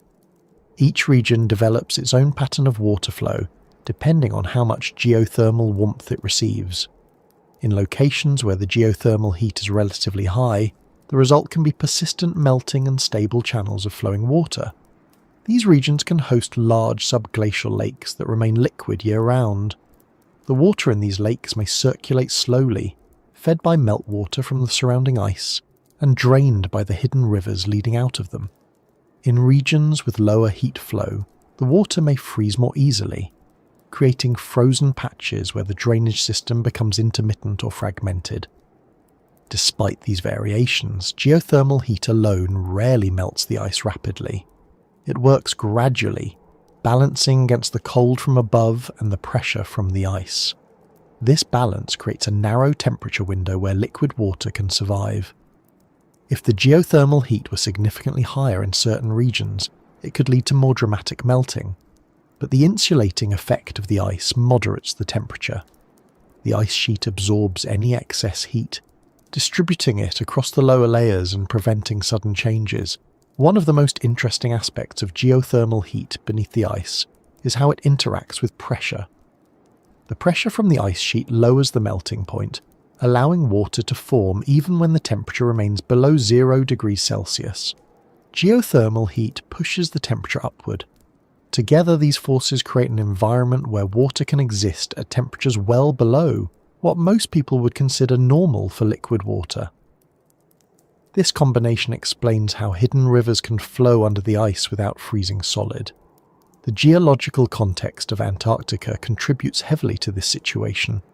The continent sits atop a complex mosaic of ancient cratons, mountain ranges buried under ice, rift zones, and regions of thinner crust. Each of these features influences how heat moves upward. Some of the most well-known subglacial lakes, such as Lake Vostok, may owe their stability in part to elevated geothermal heat in the surrounding crust. Even slight increases in heat flow can keep a massive lake liquid, allowing it to remain a unique and isolated environment for millions of years. There are regions where geothermal heat flow is so low that the base remains frozen to the bedrock. But even in those places, small pockets of meltwater may form at times due to pressure or friction from ice movement. These pockets may move slowly and form part of a broader drainage network. They connect with other regions where geothermal heat is stronger, allowing water to travel across long distances beneath the ice sheet. Water that forms in warmer zones may move into colder areas, carrying heat with it. This heat transport can prevent the surrounding ice from freezing as quickly as it otherwise might. The flowing water distributes the geothermal energy across the basin, helping maintain liquid conditions even in regions where the heat flow alone would be insufficient. The transport of heat by water flow is another important factor in supporting the hidden rivers. The influence of geothermal heat also plays a role in shaping the chemical composition of the water. As the water moves through sediments and rock heated from below, it dissolves minerals more easily. These minerals change the water's properties. They may lower the freezing point slightly, They may affect how the water interacts with the bedrock. They may serve as potential energy sources for microbial life if such organisms exist in these environments. The chemical composition of the water becomes distinct from anything on the surface, shaped by the unique interaction of pressure, heat, and geology. Although geothermal heat is steady and predictable in many ways, it can also create unexpected variations. In some regions, the geological structures beneath the ice are poorly understood. There could be zones of higher heat flow that create localized melting far larger than expected. These areas may carve larger channels or create lakes that remain hidden until satellites detect slight changes in ice elevation. In other areas, the heat flow may be lower than predicted, leaving regions colder and less active in terms of hydrology. The variability of geothermal heat means that the hidden rivers beneath the ice are far from uniform. Researchers have used a variety of methods to study geothermal heat beneath the ice sheet. Boreholes provide direct measurements in specific locations, but drilling to the base of the ice is difficult and rare. Radar surveys help reveal variations in ice thickness and bedrock structure that can suggest higher or lower heat flow. Seismic data offers clues about the temperature of the crust and the presence of geothermal anomalies. Together, these tools provide a patchwork of information that scientists use to construct models of heat distribution beneath the ice. Despite these advances, large sections of the bedrock remain poorly mapped in terms of geothermal activity. The heat flow may vary in unexpected ways across the continent, influencing water flow patterns in ways researchers have yet to discover. As new technology becomes available, scientists hope to gain a clearer picture of the geothermal landscape and its role in supporting the hidden rivers. The consistent upward flow of heat ensures that the environment at the base of the ice remains active long after the surface has settled into stillness. It provides the energy needed to maintain the hidden rivers, support subglacial lakes, and shape the hydrological network. Without this heat, the pressure from above might not be enough on its own to sustain liquid water over long periods. The geothermal warmth stabilizes the system, giving the water the temperature support it needs to remain liquid. As we continue following the forces shaping this hidden world, the next step leads naturally into understanding why our tools struggle to reach these rivers, even with all the knowledge gained about pressure, geothermal heat, and ice movement. The difficulties of accessing this environment involve more than distance. They involve physics, engineering limits, and the risks of disturbing a delicate balance that has existed for ages. Reaching the hidden rivers beneath the polar ice sheets is one of those challenges that sounds straightforward from a distance. Drill down, send instruments, take measurements, bring back data. It feels like something humanity should be able to do with enough determination and a good collection of machines. After all, we've built telescopes that can detect galaxies so far away, they exist mostly as faint whispers of light. We've explored the deepest parts of the ocean using pressure-resistant vessels. We've sent spacecraft beyond the edges of the solar system. Compared to those achievements, drilling through ice might seem like a manageable task. But the reality beneath the polar ice sheets is nothing like what happens on a frozen lake or a glacier near a mountain range. The deeper you go, the more the rules change, and the more obvious it becomes why our tools still can't quite touch the world hidden below. One of the first challenges involves simply reaching the drilling site. The regions where scientists want to drill are often some of the most remote places on Earth. Reaching them requires traversing long stretches of snow and ice, sometimes using specialized vehicles capable of handling deep fractures and unstable terrain. These journeys can take days or weeks, depending on weather, distance, and the condition of the snow surface.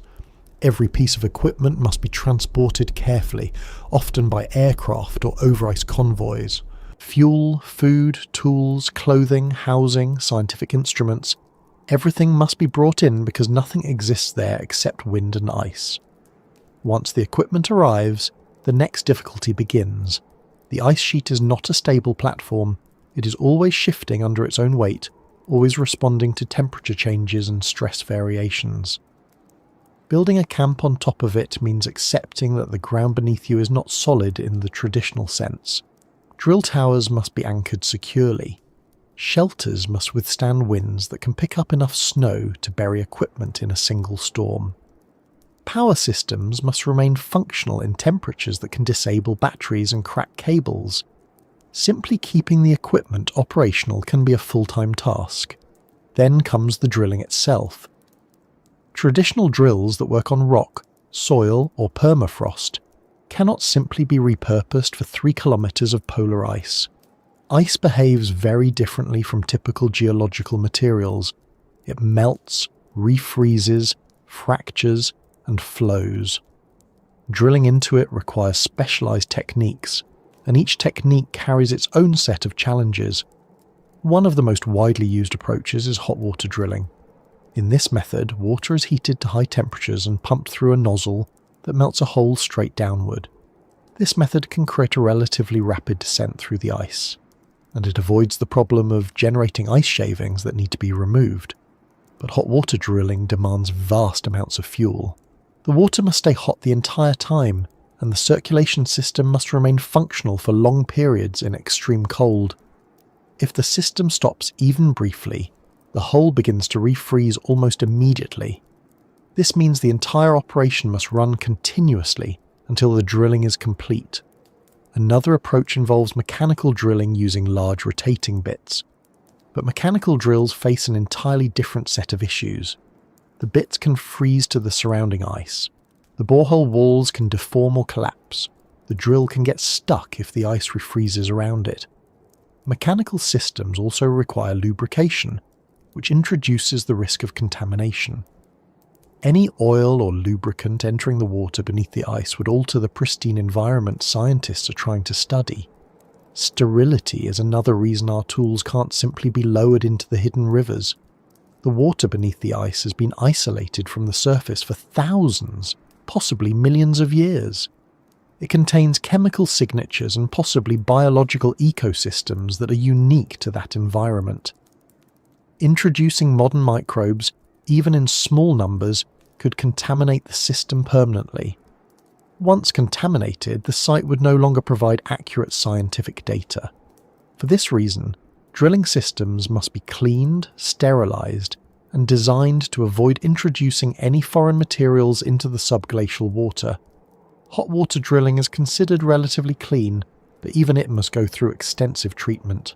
The water used in the drill must be filtered, heated, pressurized, and sterilized with ultraviolet light. All hoses and equipment must be disinfected. The entire system becomes a mobile sterilization facility. Maintaining this level of cleanliness in the harshest climate on Earth is an immense challenge. Even with these precautions, the risk of contamination remains a concern. Pressure adds yet another complication. At the base of the ice sheet, the pressure from the overlying layers is extreme. This pressure lowers the melting point of ice and affects how water behaves. When a borehole reaches this zone, the pressure difference between the water in the river and the water in the drill system can create instability. If the borehole penetrates into a pressurized pocket of water, it could cause water to rise rapidly through the hole, threatening the stability of the equipment. In extreme cases, it could flood the drill site, damage instruments, or freeze rapidly if the water encounters colder layers of the borehole.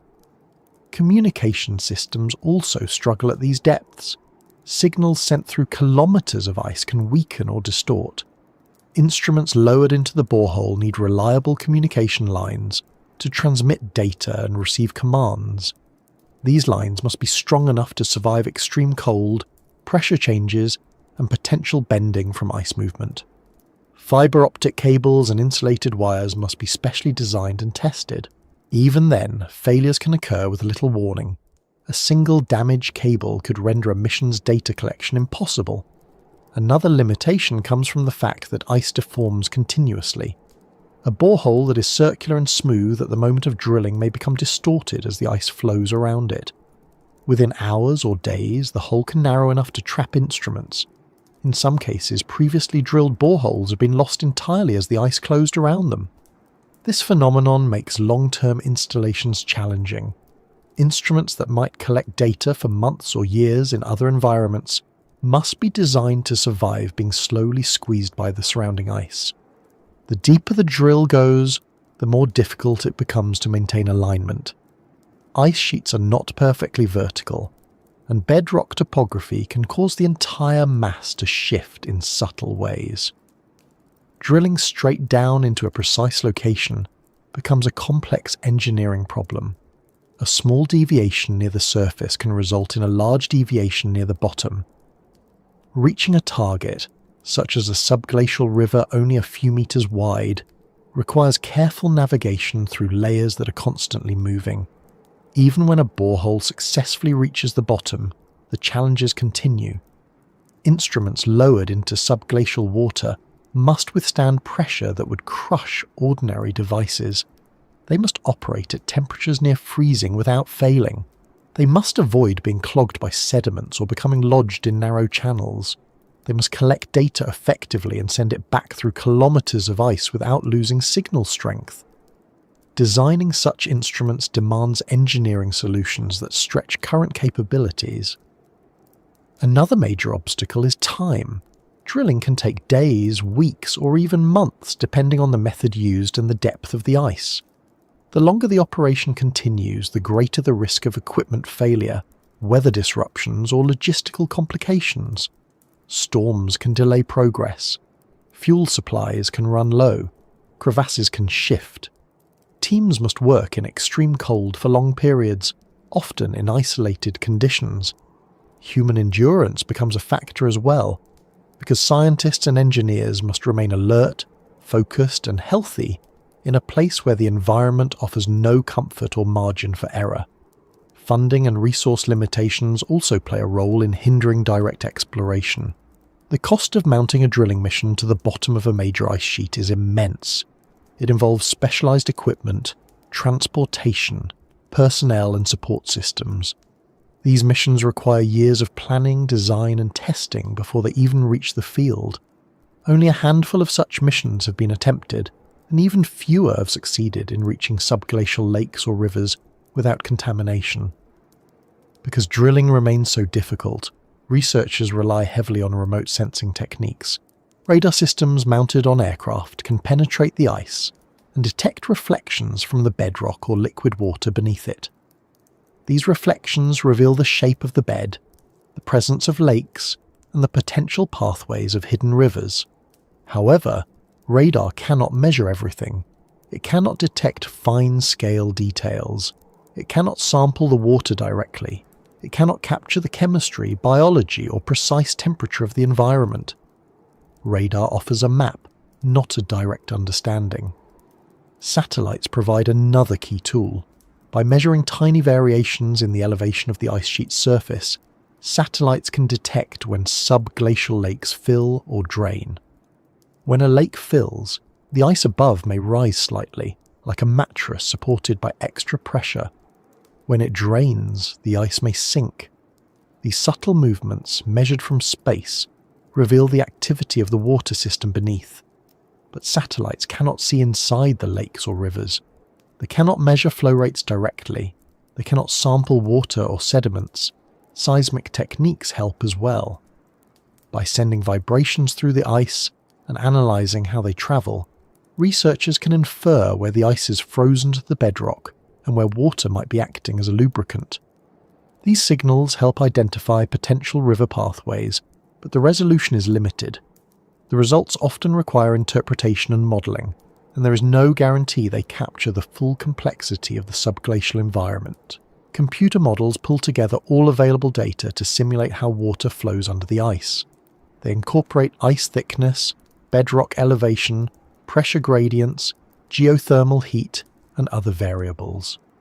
These models generate predictions about where rivers might be, how they behave over time, and how they respond to changes in climate or ice movement. But models depend on assumptions and approximations. They provide guidance rather than certainty.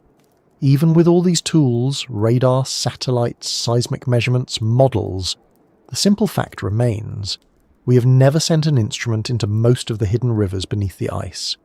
We have touched only a handful of subglacial lakes, and even those were reached under extraordinary circumstances. The majority of the drainage system remains untouched, unseen, and unexplored in any direct sense. Engineering solutions continue to advance, but each new idea faces the same set of obstacles. Autonomous probes capable of melting their way downward have been proposed. These probes would carry their own heat sources, sensors, and communication systems. They would avoid drilling limitations by melting through the ice gradually. But the challenges of maintaining sterilization, surviving pressure, and transmitting data upward remain. Some concepts involve using lasers or microwave energy to melt the ice. Others suggest using robotics inspired by deep-sea exploration. Yet for now, each concept faces barriers that must be solved one at a time. Despite these delays, the motivation to reach the hidden rivers remains strong. Scientists want to study the chemistry of the water, the sediments, the temperature gradients, and the flow patterns. They want to determine whether life exists in these isolated environments. They want to understand how the hidden rivers influence the stability of the ice sheet and the long-term patterns of sea level rise. But for now, our tools are not quite capable of touching these rivers safely and reliably. The limitations are not permanent.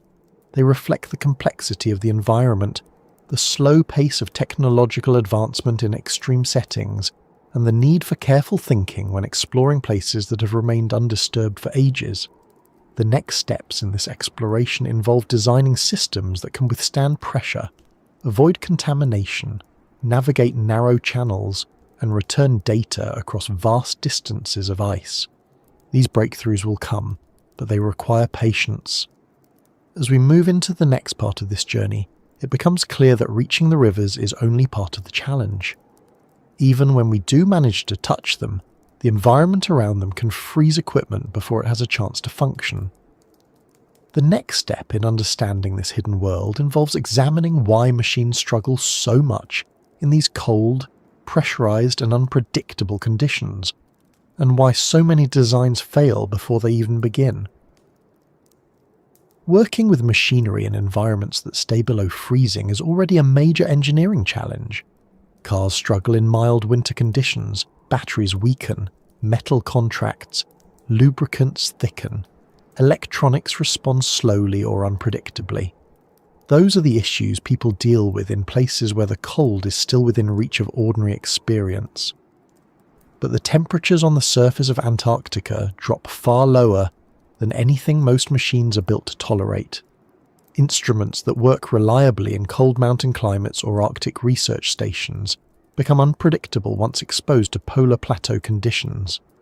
And if these machines struggle above the ice, it becomes clear why they face even more severe problems when tasked with reaching the hidden rivers buried far below. The first major issue machines face is loss of power. Batteries drain rapidly in extreme cold. The chemical reactions that generate electricity slow down because the molecules inside the battery move less efficiently. This problem is manageable when the temperature is a few degrees below freezing, but at polar temperatures the effect becomes extreme.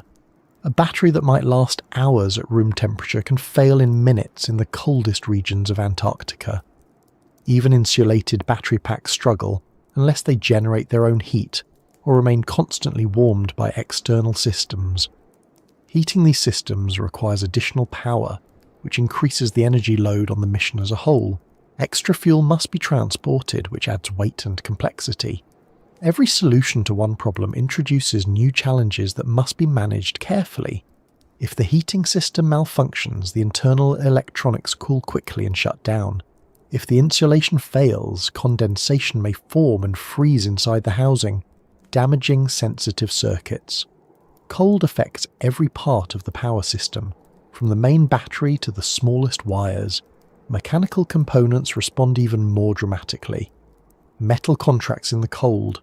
Small tolerances that function well at room temperature become too tight when everything shrinks slightly. Moving parts seize or grind. Bearings stiffen. Lubricants designed for cold regions may solidify. Even materials chosen specifically for low-temperature conditions can still react unpredictably when faced with the extreme cold found on the polar plateau. Machinery becomes brittle, and slight impacts that would be harmless elsewhere can cause fractures. The deeper challenge comes from the way cold interacts with moisture. Any liquid, Even a trace amount can freeze rapidly in these conditions. If a machine includes hydraulics, pumps, or any mechanism that uses fluids, those fluids become a liability. They can freeze inside tubes or form ice crystals that damage valves. Engineers use specialized hydraulic fluids for cold environments, but there is a limit to how cold these fluids can go before they lose their usefulness. The polar environment tests those limits constantly. Electronics also face difficulties. Cold temperatures affect conductivity, resistance changes, timing circuits drift, displays become sluggish or unresponsive. Sensors that depend on precise electrical behavior may produce inaccurate readings. Connections between components contract, loosening or cracking solder joints. Even if the electronics themselves are built to operate in the cold, the cables that connect them may become stiff or brittle, causing internal damage when bent or flexed.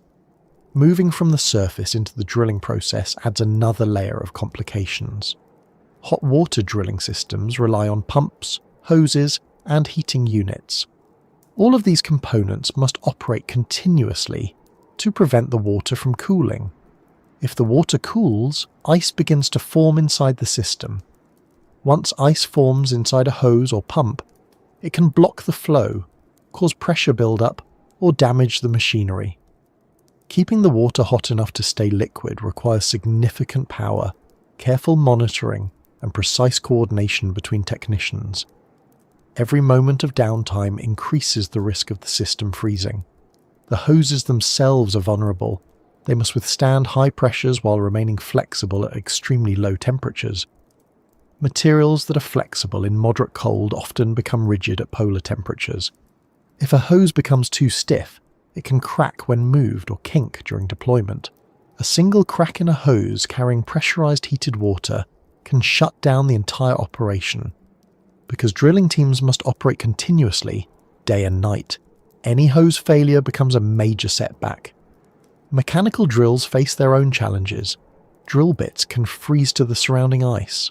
Drilling fluid may freeze into place before it reaches the cutting head. The cable supporting the drill can become brittle, and the winches that raise and lower the equipment can jam. Drills generate heat through friction as they cut, but that heat dissipates quickly into the surrounding ice. If the balance is not maintained, the drill can become encased in ice before it's retrieved. Thermal drills that melt their way downward risk refreezing behind themselves. If the drill's heat output is not sufficient to keep the entire borehole open, ice begins to close in around the drill. These systems must maintain a precise thermal gradient to avoid becoming trapped. If the hole narrows too quickly behind them, the cable delivering power and communication may become stuck, ending the mission prematurely. Another major challenge comes from the fact that the deeper the machinery goes, the colder the surrounding ice tends to be until it reaches the very bottom. Machines travelling through the ice face increasingly harsh conditions until they approach the zone where pressure and geothermal heat provide some relief. But equipment never reaches that zone without passing through the coldest layers first. These layers can cause machinery to freeze solid before it reaches its destination. Pressure plays a role as well. As machinery descends deeper, the pressure from the surrounding ice increases. This pressure can compress housings, deform components, and squeeze any trapped air inside devices. If a housing collapses even slightly, it can compromise seals, allowing moisture to enter. If moisture freezes inside the electronics or mechanical parts, the device may stop working. Designing housings that can withstand this pressure without becoming too heavy is a constant engineering trade-off. Communication cables running through the drill hole face similar pressures. The cable must remain flexible enough to be deployed but strong enough to resist being crushed. It must transmit data reliably across long distances while enduring temperature shifts and bending forces. If ice forms around the cable, the surrounding pressure can pinch it slowly until internal fibers break. Even small imperfections in the insulation can become failure points when the ice applies pressure continuously. The risk of refreezing affects not only the machinery but also the drill hole itself. Once the hole is created, it begins to cool immediately. The surrounding ice absorbs heat quickly. If the hole is narrow, the heat dissipates even more rapidly. Teams must either keep the hole open with constant circulation of hot water or deploy instruments before the hole narrows too much. This creates a narrow time window during which all operations must be completed. If the hole refreezes faster than expected, instruments may become trapped and the mission may need to be abandoned. Deploying instruments involves its own risks. Sensors lowered into the borehole must endure not only the cold, but also the possibility of encountering soft sediments, pressurized water, or unexpected obstacles. If the sensor reaches a water-filled cavity, the sudden change in environment can cause thermal shock, rapid temperature shift that stresses electronic components. Condensation may form inside housings and freeze instantly, damaging delicate circuits. Instrumentation sent into subglacial water must also avoid being coated with ice. When the device enters the water, it may carry a thin layer of cold air around it. As the device warms up slightly from contact with water, that air can cause condensation. The condensation can freeze to the housing. If the instrument is removed too quickly, the sudden exposure to colder ice layers may cause the ice to expand or crack the outer shell. Engineers must design instruments that eliminate these risks as much as possible, though eliminating them entirely remains extremely challenging. The cold also affects the human operators. Technicians must work in an environment where exposed skin can freeze rapidly. They must handle metal components that can cause frostbite on contact. Tools become stiff or brittle. Gloves make fine motor tasks difficult. The cold reduces dexterity and increases fatigue. Workers must take frequent breaks to warm up, slowing down the operation. They must monitor equipment continuously, adjusting for temperature fluctuations and addressing issues before they become critical. Even vehicles used for transport face difficulties. Engines may not start without preheating. Fuel can gel. Tyres can lose pressure. Tracks may freeze. Lubricants may thicken. The equipment needed to support drilling missions requires constant maintenance and supervision. Something as simple as a frozen fuel line can delay operations for hours. When machinery does reach the bottom of the borehole, the challenges change but do not disappear. The instruments must navigate a water system that may be only a few centimetres thick or could open into a large lake. They must avoid stirring sediments that could cloud sensors or clog filters. They must operate autonomously if the connection cable becomes unreliable. They must record data and return it before the environment damages the equipment. Efforts to create autonomous melting probes, sometimes called cryobots or ice-penetrating robots, face additional complications. A cryobot must carry its own heat source, either electrical or nuclear, and melt its way downward gradually. It must maintain a smooth borehole to prevent being trapped. It must communicate through the ice, which absorbs signals and restricts the possible frequencies that can be used. The cryobot must also avoid contaminating the environment with any residue from its internal heat source. Sterilization becomes even more complicated because the probe's heat can cause chemical reactions that release trace contaminants. Even if all those technical challenges are addressed, the cryobot must be able to stop, collect data, and return information without becoming lodged in sediments or trapped in narrow channels. A probe that melts downward may slide into soft mud or silt at the base, making movement difficult. If the probe sinks too deeply into sediment, it may not be able to move at all. Retrieving a stuck probe would be nearly impossible. Engineers must therefore design these machines with careful consideration of buoyancy, mobility, and safety. The complexity of this requirement is one of the reasons these missions remain largely experimental. Another difficulty comes from the unpredictability of the subglacial rivers themselves. Unlike surface rivers, they do not carve wide channels filled with flowing water. Some may be thin films of water only millimeters thick. Others may be larger channels filled with sediments, silt, or debris. The water may be under pressure, ready to surge if disturbed.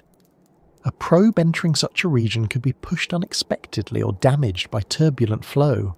Sediment-laden water can abrade surfaces, reducing the lifespan of sensors. Chemical conditions may be corrosive. The environment may contain minerals that interact with metal surfaces in unexpected ways. When machinery is designed for extreme environments, engineers often draw lessons from deep-sea exploration. But the environment beneath the ice shares characteristics with deep-sea conditions while adding its own unique challenges. Deep-sea vessels experience high pressure but operate in liquid water rather than solid ice that can squeeze gradually over time. They do not need to worry about refreezing or drilling. They do not need to worry about borehole collapse. They are not forced into narrow pathways or sediment-filled channels. The under-ice environment is more constricted, colder, and more variable. One of the reasons these challenges persist is that testing options are limited. Engineers cannot easily simulate the exact conditions found beneath the ice sheet. Laboratory setups can replicate cold temperatures, pressure, or ice movement individually, but they cannot recreate the combination of all these factors working together. As a result, the first real test of a system often happens in the field, where malfunctioning components may be difficult or impossible to repair. A single oversight in design or testing can jeopardize years of preparation. Despite these obstacles, each failed or stalled mission contributes valuable knowledge. Engineers learn which materials withstand the cold best, which designs hold up under pressure, and which systems fail most often. They refine insulation, develop new lubricants, strengthen housings, improve communication systems, and modify drill techniques. Progress happens gradually as each attempt adds another layer of understanding. But even with all this progress, the fact remains that many machines freeze before they begin. They fail not because of incompetence or oversight, but because the environment is exceptionally unforgiving. The cold reaches into every system, every material, every design choice. The pressure shapes every decision about structure and housing. The ice itself works against every effort to penetrate it. And the hidden rivers remain beyond the reach of most machines built so far. As this exploration continues, the next step naturally leads into understanding the risks associated with disturbing these waters in the first place. Even if we solved every technical challenge, reaching these rivers raises questions about what might happen if their isolation is disrupted. The environment has remained sealed beneath the ice for ages, and any intrusion carries consequences that reach beyond engineering and into ecological and geological considerations. When researchers talk about accessing the hidden rivers beneath the polar ice, the conversation usually centers on the engineering challenges: the cold, the pressure, the distance, the ice that shifts and closes around boreholes, the machines that freeze or malfunction. These difficulties are enormous, but they are not the only reasons we hesitate to touch the waters concealed under all that ice. Another reason, one that scientists discuss carefully and often with a kind of quiet seriousness, involves the risks that come with disturbing an environment that has been sealed off for ages. The water beneath the ice has been isolated for so long, living under conditions so different from anything at the surface, that even a small intrusion could create consequences we do not fully understand. The concept of ancient waters might sound dramatic, but in this case, it is accurate. The water at the base of the ice sheets may have been trapped for tens of thousands of years, possibly longer in some regions. It has not mixed with surface water. It has not been exposed to sunlight, oxygen, or anything carried by the wind. It exists in a state of near-complete isolation. This isolation shapes its chemistry, its temperature, its structure, and any biological community that might exist within it. Disturbing that environment is not simply a matter of drilling through ice and collecting a sample. It is a step into a world that has remained untouched since long before humans built cities or civilizations. One of the primary concerns involves contamination. Even the cleanest drilling system carries the risk of introducing foreign organisms or chemicals into the subglacial water. These contaminants may come from the drill apparatus, the water used for drilling, or the air inside the borehole. Microbes that live comfortably on the surface could survive the journey downward, carried by tiny pockets of warm water within the drill system, insulated by the very moisture that allows them to cling to surfaces. If these organisms reach the isolated water system below, they could disrupt any native ecosystem that exists there. They could multiply rapidly if the environment provides even a small amount of suitable conditions. This issue is not hypothetical. In other extreme environments on Earth, contamination has occurred before researchers fully understood how easily surface microbes can thrive in unexpected places.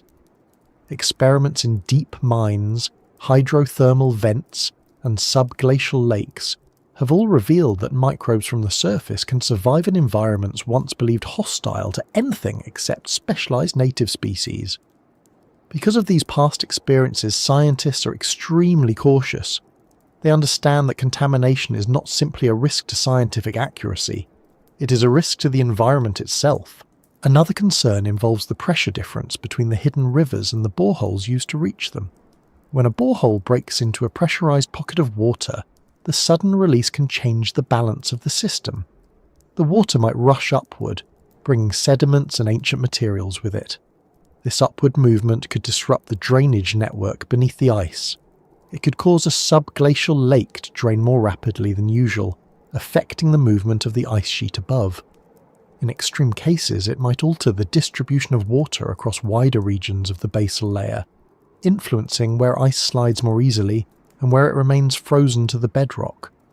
Such a disturbance could have cascading effects. A sudden shift in water flow could accelerate the movement of nearby glaciers. It could create new channels or close existing ones.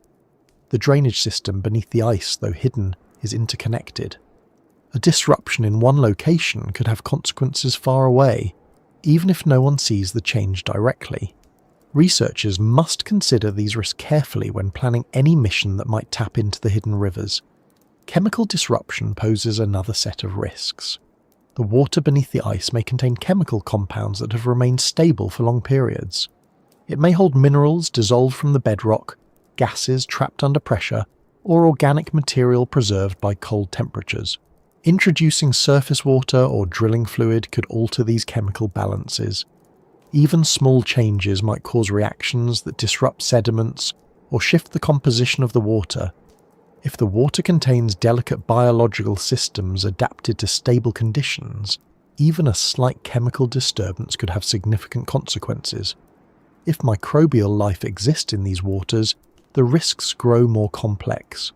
The organisms living there would have evolved without exposure to the surface world.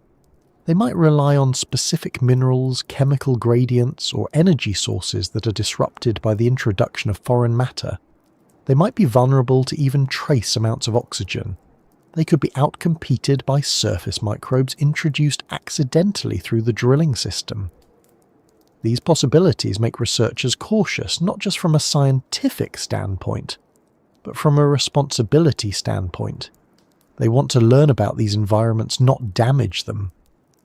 Beyond biological risks, there are geological considerations. The hidden rivers occupy channels carved by pressure, temperature gradients, and the shape of the bedrock. If a borehole introduces heat into the system, the increased temperature could weaken ice in the surrounding area. This may change how water flows or how ice sits on the bedrock. If a drilling operation melts a larger cavity than expected, that cavity might collapse or create a small void that alters pressure gradients. Even a small void might be enough to redirect water over long periods. These changes could influence the stability of the ice sheet. If the water begins to flow more quickly in certain areas, it could lubricate the base of the ice and increase glacier speed. If the water route shifts to a new region, it could weaken ice that has been stable for long periods. While these effects might be small at first, they could accumulate over time. Researchers cannot assume that once the drill leaves, the system will simply return to normal. The environment beneath the ice responds slowly but persistently to changes. One of the most serious risks involves the release of ancient gases trapped in the water or the sediments. Some regions beneath the ice may hold methane, carbon dioxide, or other gases produced by geological or biological processes. These gases remain stable under pressure and cold temperatures. But if drilling disturbs the sediments or alters the pressure balance, these gases could escape into the borehole. Depending on the concentration, they could pose hazards for equipment or researchers. Additionally, releasing these gases into the atmosphere could contribute to greenhouse effects, although the scale of such a release remains uncertain. There is also the risk of inadvertently triggering drainage events. Some subglacial lakes fill and drain periodically, altering the height of the ice surface above. These drainage events occur naturally, but drilling into a lake or river at the wrong moment might accelerate or delay such an event. The consequences of such a change could ripple across the local hydrological network. Researchers must plan operations carefully to avoid influencing the natural cycles of the hidden water systems. Another concern involves sediment disturbance. Sediments at the base of the ice sheet can be thick, soft, and easily displaced. They may settle into delicate layers reflecting thousands of years of environmental history. If drilling equipment disturbs these sediments, it can destroy valuable geological information. The layers might mix or collapse. Fine particles may cloud the water, making it difficult to analyze samples accurately. Sediment movement could also clog sensors or interfere with data collection. Even if the technological challenges were all solved, and even if contamination risks were minimized through rigorous sterilization, the deeper philosophical and scientific questions remain. Should we disturb these environments at all? The hidden rivers have existed without interruption for ages. They form part of a natural system that predates human activity by vast amounts of time. Some argue that disturbing these waters, even in the name of science, carries ethical implications. They point out that once the environment is touched, even if touched carefully, it can never return to a state of complete isolation. Others argue that learning about these environments is essential. The hidden rivers influence glacier movement, sea level rise, and long-term climate patterns. Understanding them could help scientists predict future changes in the ice sheets and their impacts on global coastlines. The water may hold microbial life that offers clues about how life can persist in extreme environments, potentially informing the search for life on other icy worlds. But even these researchers acknowledge the risks involved and approach their work with caution. The danger of stirring ancient waters is not just about contamination or mechanical disruption. It is about altering the balance of a world that has remained undisturbed for longer than human memory.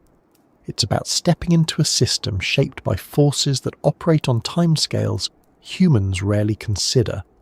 It is about acknowledging that our presence can reshape environments, even without intending to. This sense of responsibility is why scientists take such care when planning every detail of a potential mission. They consider not just how to reach the water, but how to leave the smallest possible impact. They design equipment to minimize disturbance. They test sterilization methods repeatedly. They model pressure changes and water flow patterns. Every choice reflects a balance between discovery and preservation.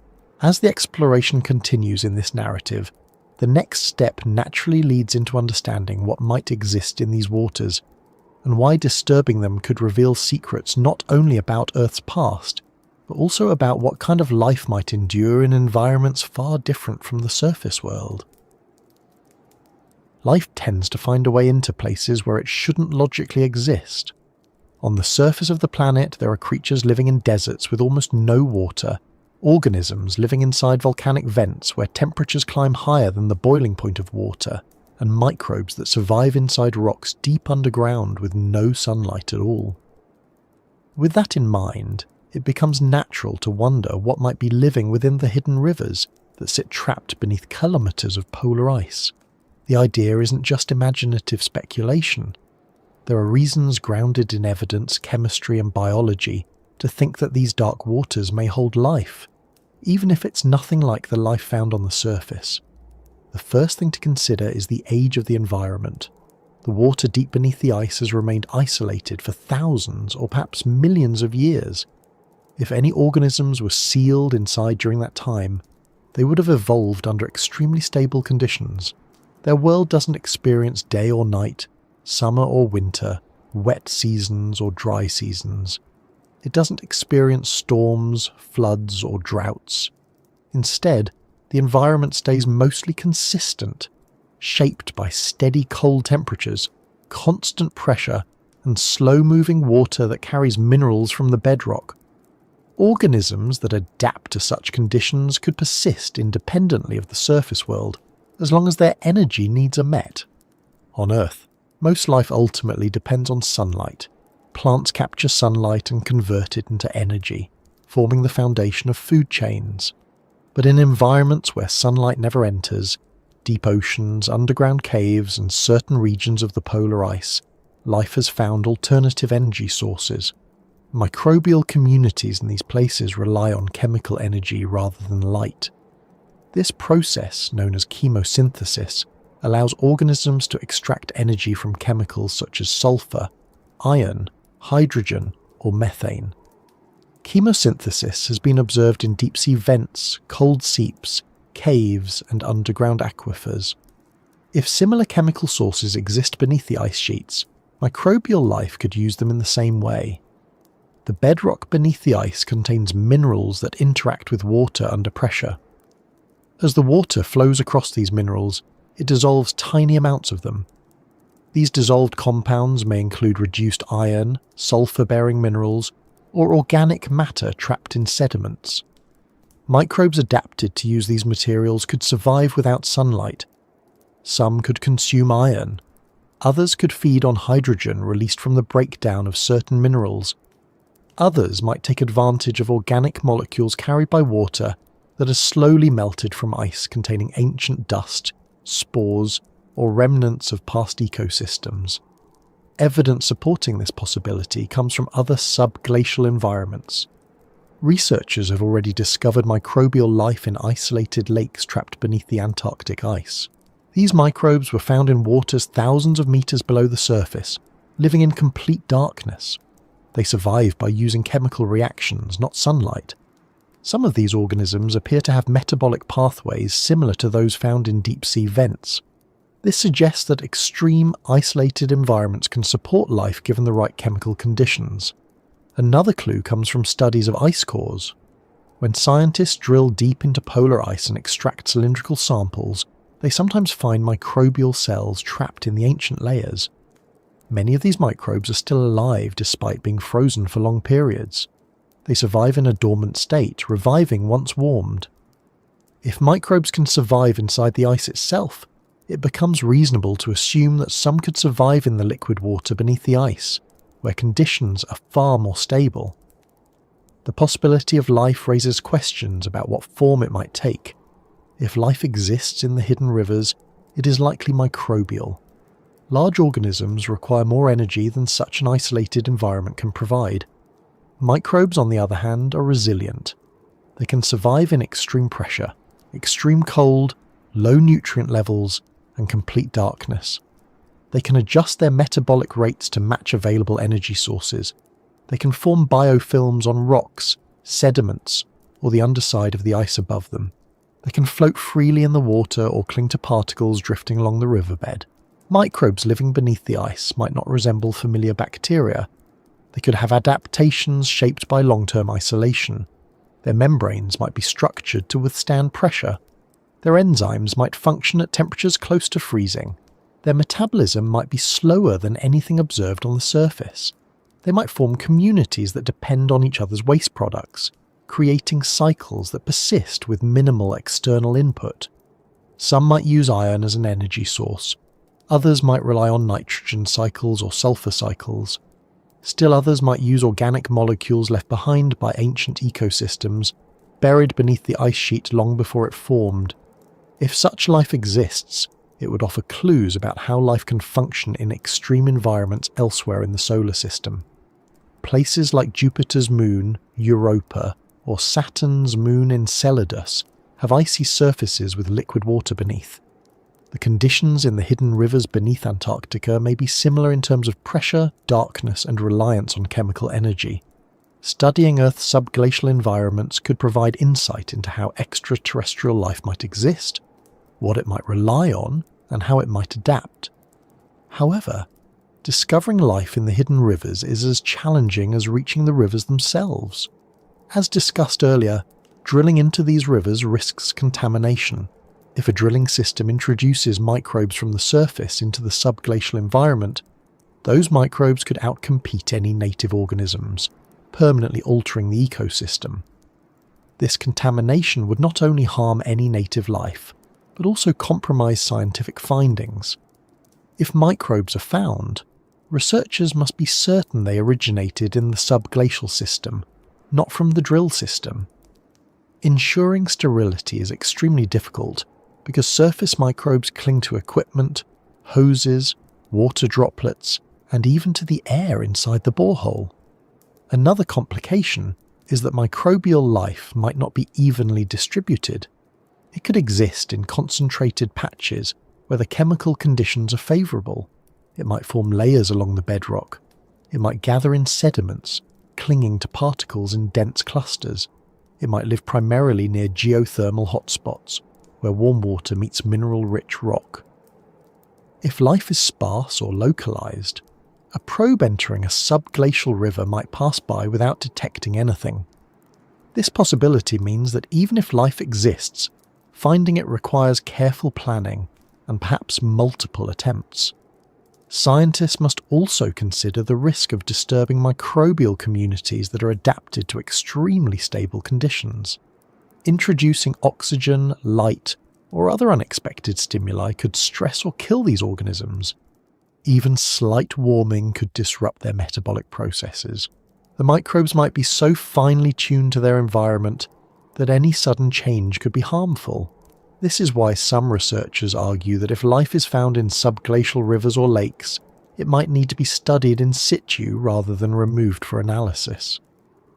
But studying life inside such a difficult environment adds another layer of complexity to an already complex problem. Chemical traces of life might exist even if living organisms are rare. These traces could include organic molecules, metabolic byproducts, or isotopic signatures suggesting biological activity. Some of these indicators might persist in the water or in the sediments beneath it. Detecting these chemical signatures would provide strong evidence for life even if the organisms themselves remain difficult to collect. However, interpreting these signals requires extreme caution. Chemical markers that look biological may also arise through geological processes. Researchers must distinguish between biological and non-biological sources with certainty before drawing conclusions. If life exists in these environments, some of it may have survived from ancient ecosystems that existed before the ice sheet formed. During periods in Earth's geological past, Antarctica and other polar regions experienced warmer climates.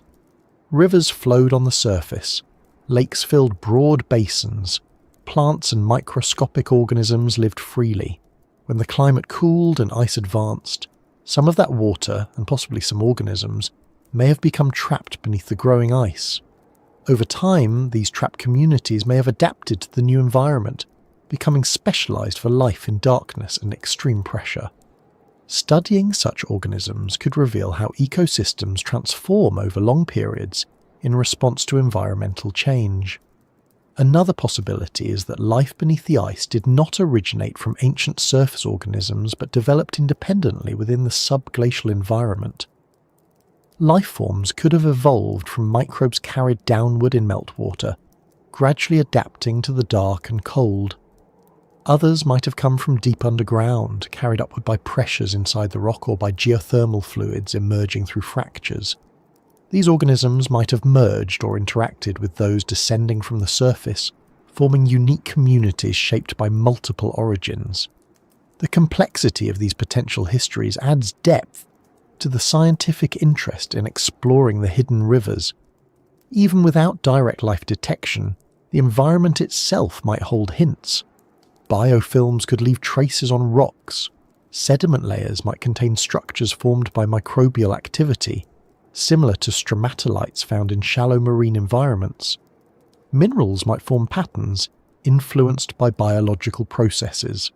Such evidence could remain intact for long periods in the stable subglacial environment, but these traces would be delicate and easily disturbed by drilling equipment. Because of this fragility, scientists must design instruments carefully. They must detect microbial signatures without disrupting sediments. They must measure chemical gradients without altering them. They must avoid heating the environment or introducing oxygen that could change biological activity. Instruments must collect samples in sealed systems that prevent contamination both ways. The complexity of these requirements makes the search for life challenging, even when tools reach the water successfully. The potential discovery of life also raises questions about how it survives. What energy sources does it use? How does it reproduce in such cold conditions? How does it maintain cellular function at temperatures near freezing? Does it interact with minerals in the bedrock? Does it rely on slow-moving water currents to bring nutrients? Answers to these questions would expand our understanding of life's resilience and adaptability. They would show how ecosystems can form in conditions far different from the ones humans experience. The presence of life beneath the ice could also influence the stability of the hidden rivers. Microbial communities might help break down minerals, altering the chemical composition of the water. They might produce gases that accumulate in sediments. They might influence how sediments bind or release water. These interactions could shape the long-term behavior of the subglacial system. Life would not simply exist in the environment. It would interact with it, influence it, and change it gradually over time. The possibility of life also makes the ethical considerations stronger. Disturbing these environments could harm ecosystems that have survived in isolation for ages. Introducing contaminants could erase unique evolutionary histories. Researchers must balance the desire for knowledge with the responsibility to protect fragile environments. This responsibility echoes across many fields of science, but becomes particularly weighty when dealing with ecosystems that may hold the oldest and most isolated life forms on Earth. As the story continues, it becomes clear that the hidden rivers beneath the ice are not just a physical mystery, but a biological one as well. Understanding what lives there, or what might live there, requires a combination of geology, chemistry, biology, and engineering working together. And as we move forward, the next step involves looking beyond life itself and toward the broader implications these hidden rivers have for the future, how they influence the stability of the ice sheet, how they respond to changes in climate, and what they mean for the shifting world above. When you think about something hidden deep beneath the ice, it's easy to imagine it as separate from everyday life, tucked into a world far removed from anything people experience. The hidden rivers beneath the polar ice sheets feel distant in that way, sealed under kilometers of frozen mass, far away from cities, far away from warm air, far away from anything familiar. It's tempting to assume that what happens there has no real effect on daily life anywhere else.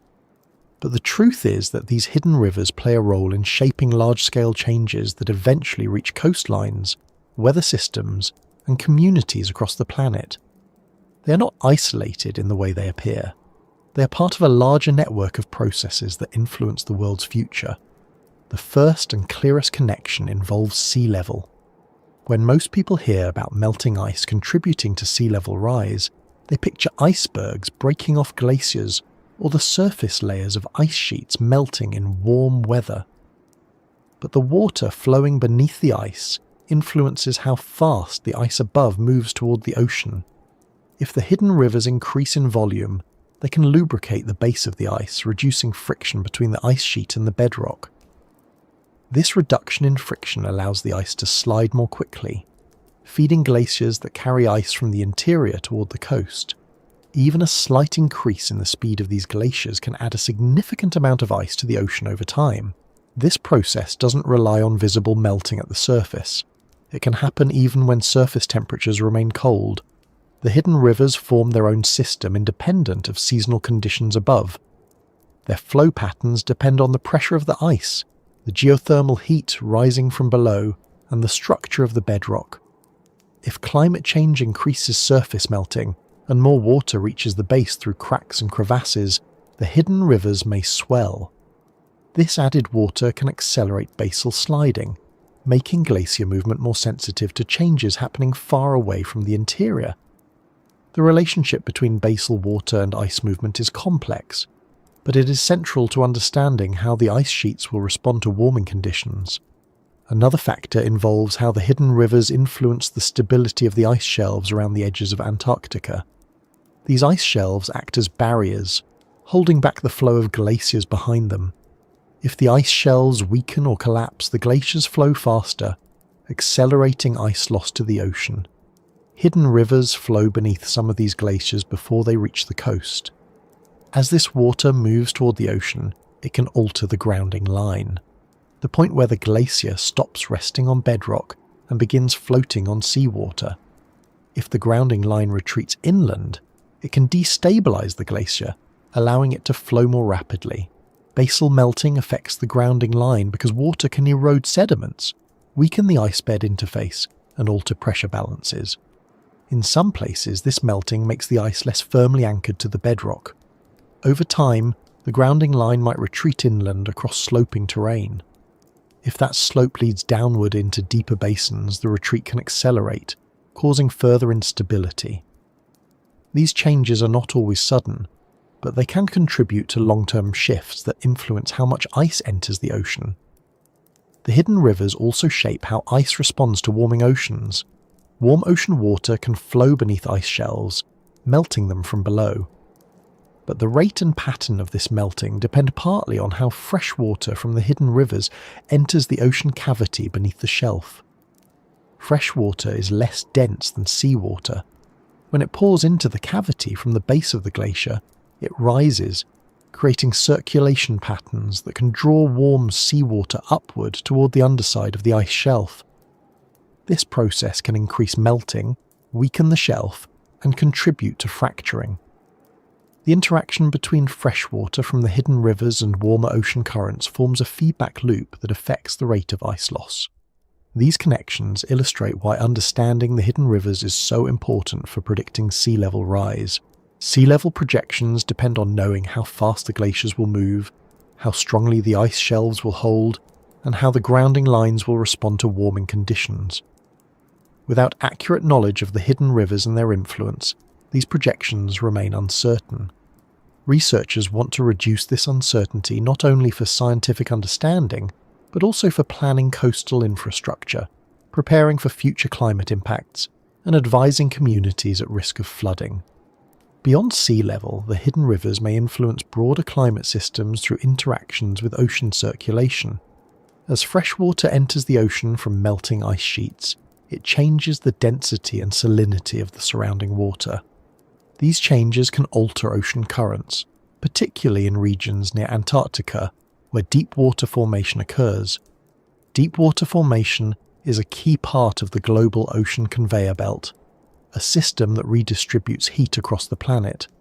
If freshwater input increases substantially, it can weaken or shift the circulation patterns, affecting weather, temperature, and precipitation far across the globe. Although the hidden rivers themselves do not carry large volumes of water compared to the total ice sheet, their influence on glacier movement makes them indirectly important for understanding how much fresh water will enter the ocean in the future. Their role is subtle but essential. They shape the pathways through which ice moves and melts. They influence how quickly ice transitions from land-based to floating. They contribute to the early stages of processes that eventually feed the ocean. Another aspect of these rivers that matters for our future involves the stability of the ice sheet itself. Ice sheets are not rigid blocks of frozen mass. They respond to changes in temperature, pressure, snowfall, and structural support. Hidden rivers can weaken certain areas by creating regions where the ice loses traction. They can carve pathways beneath the ice that alter stress distributions. They can create pockets of water that shift the weight of the ice sheet unevenly. These changes influence how cracks form, how crevasses propagate, and where ice flows more easily. In some regions, the hidden rivers drain subglacial lakes that fill slowly over time. When these lakes drain, the surface of the ice can drop by several meters. These surface depressions change how snow accumulates. They alter how ice flows into surrounding regions. They affect the stress patterns that determine whether an ice shelf fractures or remains stable. Understanding the timing and location of these drainage events helps researchers anticipate long-term changes in the structure of the ice sheet. As climate warms, the potential for increased surface melting becomes a critical factor. In some regions of Antarctica and Greenland, meltwater has begun to form ponds at the surface. These ponds can drive fractures downward through the ice, forming pathways that allow more water to reach the base. If enough meltwater reaches the hidden rivers, it can change their volume, speed, and pressure. These changes may create new flow paths, shift drainage basins, and increase lubrication. The consequences of this downward flow extend beyond the immediate area.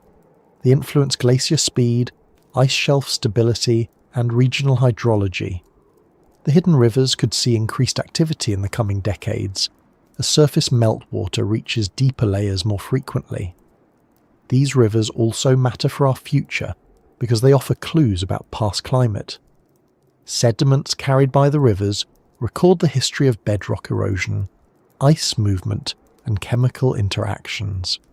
If scientists can retrieve these sediments without contamination, they can study how the ice sheet changed during past warm periods. They can learn how the hidden rivers evolved in response to ancient climate shifts. These insights could help predict how the ice sheet will respond to future warming. The sediments may contain traces of ancient ecosystems, minerals formed under specific conditions, or chemical signatures linked to past temperature cycles. In addition to ice sheet stability and sea level rise, the hidden rivers hold relevance for understanding groundwater systems in cold regions.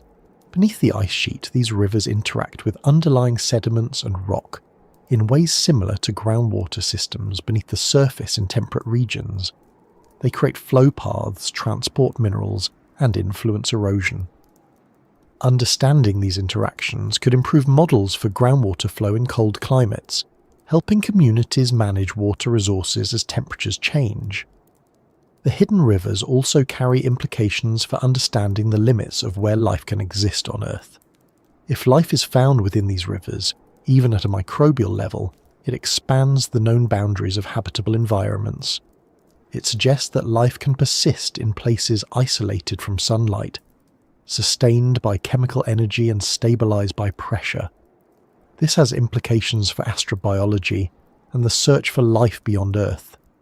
It informs the design of future missions to icy moons, directing researchers to consider environments where water exists in contact with rock beneath thick layers of ice. The hidden rivers beneath the ice sheet become a kind of natural laboratory for understanding how life might function elsewhere. Another important factor involves permafrost and greenhouse gases. In some regions beneath the ice, organic material from ancient ecosystems may remain preserved in sediments. If these sediments warm or experience change due to shifting water pathways, they could release gases such as methane or carbon dioxide. Although the amount of gas stored beneath the ice sheet remains uncertain, understanding the chemistry of the hidden rivers could help determine how stable these deposits are. Changes in subglacial water flow could influence the release of gases that contribute to global warming. The hidden rivers also influence how scientific exploration evolves. Technologies being developed to study these environments may later be used in other extreme environments, both on Earth and elsewhere. New drilling techniques, sterilization methods, and autonomous probes built for subglacial exploration could become tools for studying underground aquifers, deep ocean environments, or extraterrestrial oceans. The challenges overcome in reaching these rivers drive innovation in fields such as robotics, engineering, and environmental science. The hidden rivers have implications for resource management as well. While the idea of extracting resources from beneath the ice sheets is not something considered seriously today, understanding the geology and hydrology beneath the ice could influence decisions about land use, protected areas, and long-term planning. The rivers flow across regions that contain valuable minerals locked in ancient bedrock. Even if these rocks remain untouched, understanding their structure informs broader geological knowledge that supports resource analysis in other regions. Additionally, the hidden rivers affect how scientists and policymakers think about the boundaries of ecosystems. Traditionally, ecosystems are defined by visible features such as forests, oceans, and lakes. But the hidden rivers suggest that vast unseen ecosystems may exist beneath the surface, influencing processes that reach far beyond their immediate surroundings. This expands the concept of what an ecosystem can be and encourages a broader approach to conservation and environmental management. As climate change accelerates, the importance of monitoring these rivers becomes more urgent.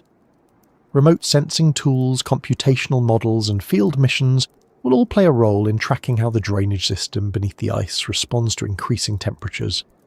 Scientists hope to predict changes in glacier speed, ground-in-line migration, and ice shelf stability more accurately. Understanding the hidden rivers becomes essential for forecasting future climate impacts. Even though the hidden rivers flow far beneath the surface, their presence influences the future of coastlines, weather patterns, scientific exploration, and environmental policy. They shape the story of Earth's changing climate. They reveal how water behaves under extreme pressure. They offer insights into the resilience of the life and the fragility of isolated environments. And they remind us that the world's most significant processes often occur in places we cannot see directly. As this narrative continues, the final step draws everything together by returning to the quiet world beneath the ice and reflecting on how this hidden environment connects to the broader picture, linking the deep past, the shifting present, and a future shaped by forces that move slowly, steadily, and almost invisibly beneath our feet. When you spend enough time thinking about the hidden rivers beneath the ice, something begins to shift in how the whole story feels. At first, the entire idea seems like a technical challenge, a set of engineering puzzles or scientific mysteries. Then it starts to expand into questions about pressure, ancient water, microbial life, and climate systems that stretch far beyond the frozen edges of the world. But eventually, after moving through all of that, your attention comes back to something quieter.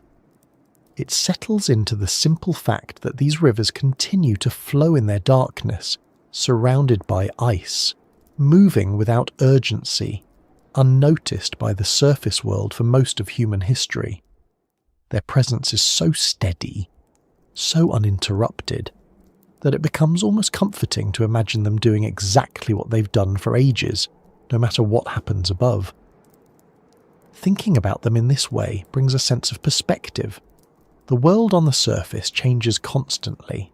The seasons shift, cities grow, storms come and go, and people move through their lives surrounded by noise, light, and motion. But beneath the polar ice sheet, none of that reaches the water. The rivers move according to pressure and rock and ancient pathways carved slowly over geological time. Their flow does not hurry because nothing in that environment forces it to. They follow gradients measured in millimeters over kilometers. They respond to slow changes in the weight of the ice above them. Their world has its own rhythm, shaped by a kind of patience that the surface rarely allows. When researchers study these rivers, they use instruments and models and radar systems to understand processes that unfold far below what anyone can see.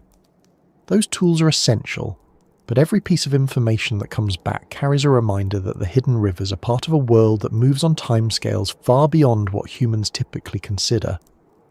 Even a single drainage event, where a subglacial lake empties into a river network, can take place over months or years. The ice responds slowly, the river adapts, the drainage system rebalances, and everything continues forward in a steady, measured progression. Imagining this movement gives you a sense of how different these environments are from anything familiar. The water slips between layers of ice and rock, under pressure so great that it prevents freezing, even at temperatures colder than anything naturally found in most places on the surface. The sediments beneath the ice shift gradually as water flows over them. The minerals dissolve at a pace too slow to observe directly. Microbes, if they exist there, operate on energy budgets so small that their metabolic cycles may take days or weeks to complete what surface organisms achieve in seconds. Thinking about all of this encourages a kind of quiet reflection. It's almost impossible not to slow down a bit, even mentally, because the environment you're imagining will not move any faster no matter how quickly you think about it. The rivers beneath the ice do not respond to urgency. They don't accelerate when interest rises or slow down when attention fades. They continue at the pace set by physics, pressure, and time, and then you start to realize that the hidden rivers have been doing exactly that since long before the first humans walked the Earth. They have existed through entire cycles of ice sheet advance and retreat. They have persisted as continents drifted and mountains rose. They have continued flowing in some form through climate periods much warmer and much colder than today.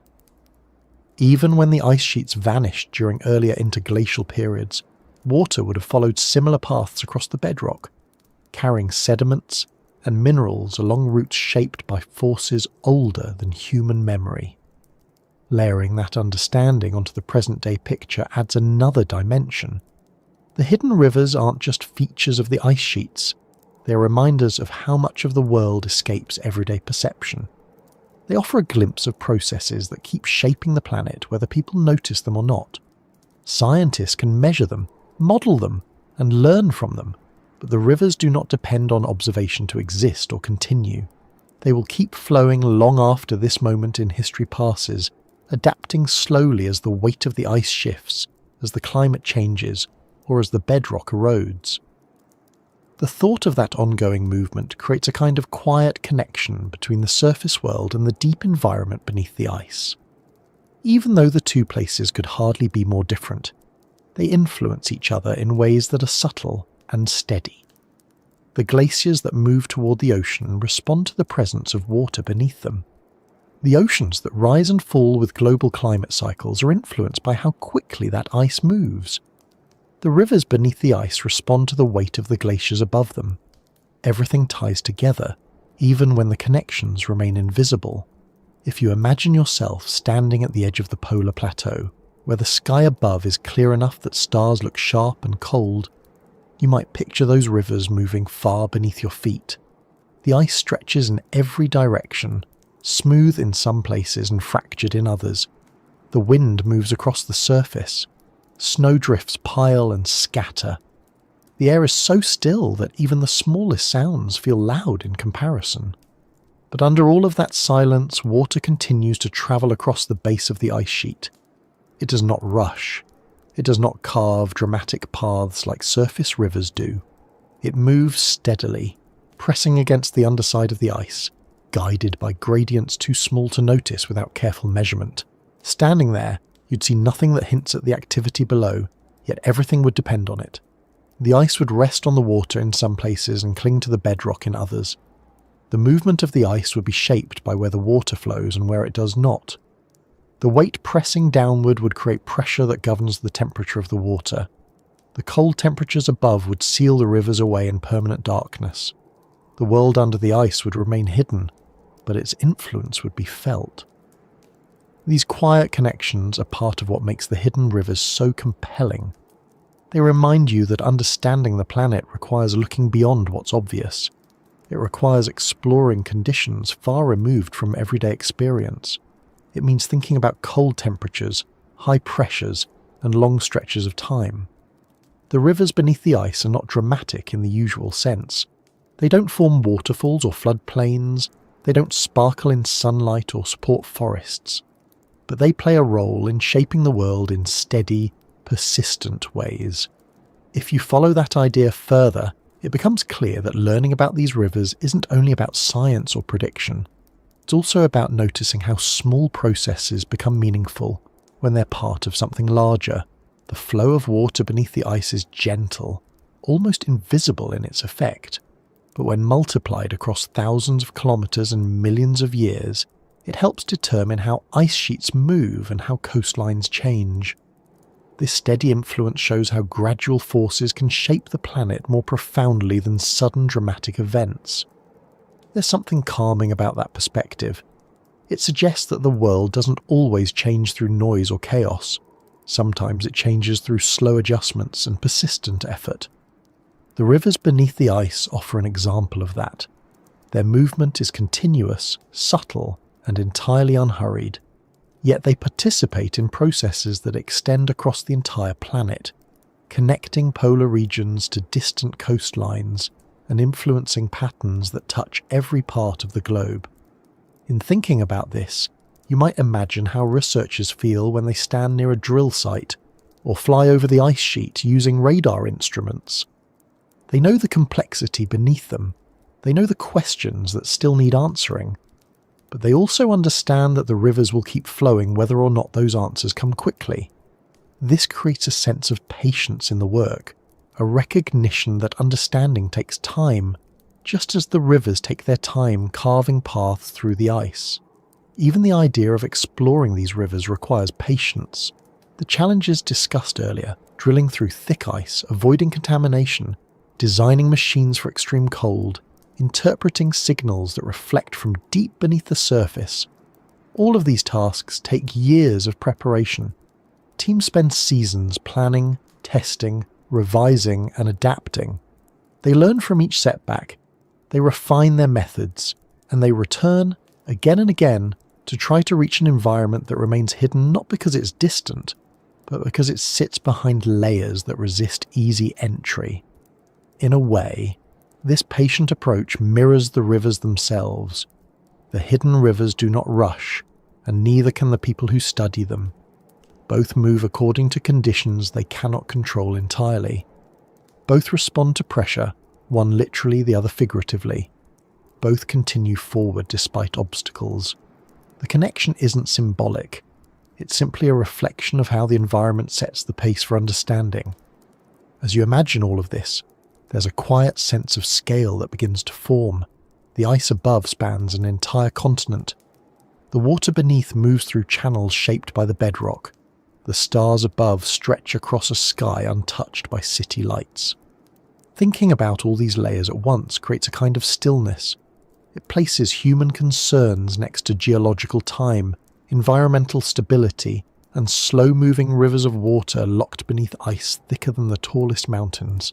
The contrast isn't meant to diminish anything happening on the surface. It simply places it within a broader landscape that has existed for so long and continues to move at its own pace. The more you picture that, the easier it becomes to stay with the story a little longer. You can imagine the quiet of the polar night. You can imagine the cold air. You can imagine the stillness that stretches in every direction. Beneath that stillness, the hidden rivers continue to flow, following their pathways through darkness. Their movement is not dramatic, but it never stops. They carry minerals, sediments, and perhaps even life with them. They support processes that influence the future, even if their world remains unseen. Spending time with that thought leads to another one. The hidden rivers aren't just part of a remote environment. They are part of the planet you live on. Their presence contributes to how coastlines will look in the coming centuries. Their flow patterns shape how glaciers respond to warming. Their chemistry might hold clues to Earth's history. Their ecosystems, if they exist, remind us that life adapts in ways that are not always obvious. Their existence is one more example of how much the planet holds beneath its surface. And when you place all of that beneath a sky filled with distant stars, the scale becomes even clearer. The rivers flow in a world without sunlight, yet they share the same planet as the people looking up at the night sky. They exist under layers that filter out all the sounds of the surface. They move through a landscape so cold and pressured that it might seem incapable of supporting anything. But they continue anyway, carrying their quiet story forward. As the narrative settles here, the hidden rivers remain exactly where they've always been, moving slowly beneath the polar ice, shaped by forces older than memory. They do not end. They continue into the next moment and the next, flowing through darkness that asks nothing from them, except that they follow the paths set by pressure, rock, and time, and everything above them continues as well. The ice shifts, the snow falls, the stars shine in the clear polar sky, and the world unfolds according to its own steady rhythm, just as it always has.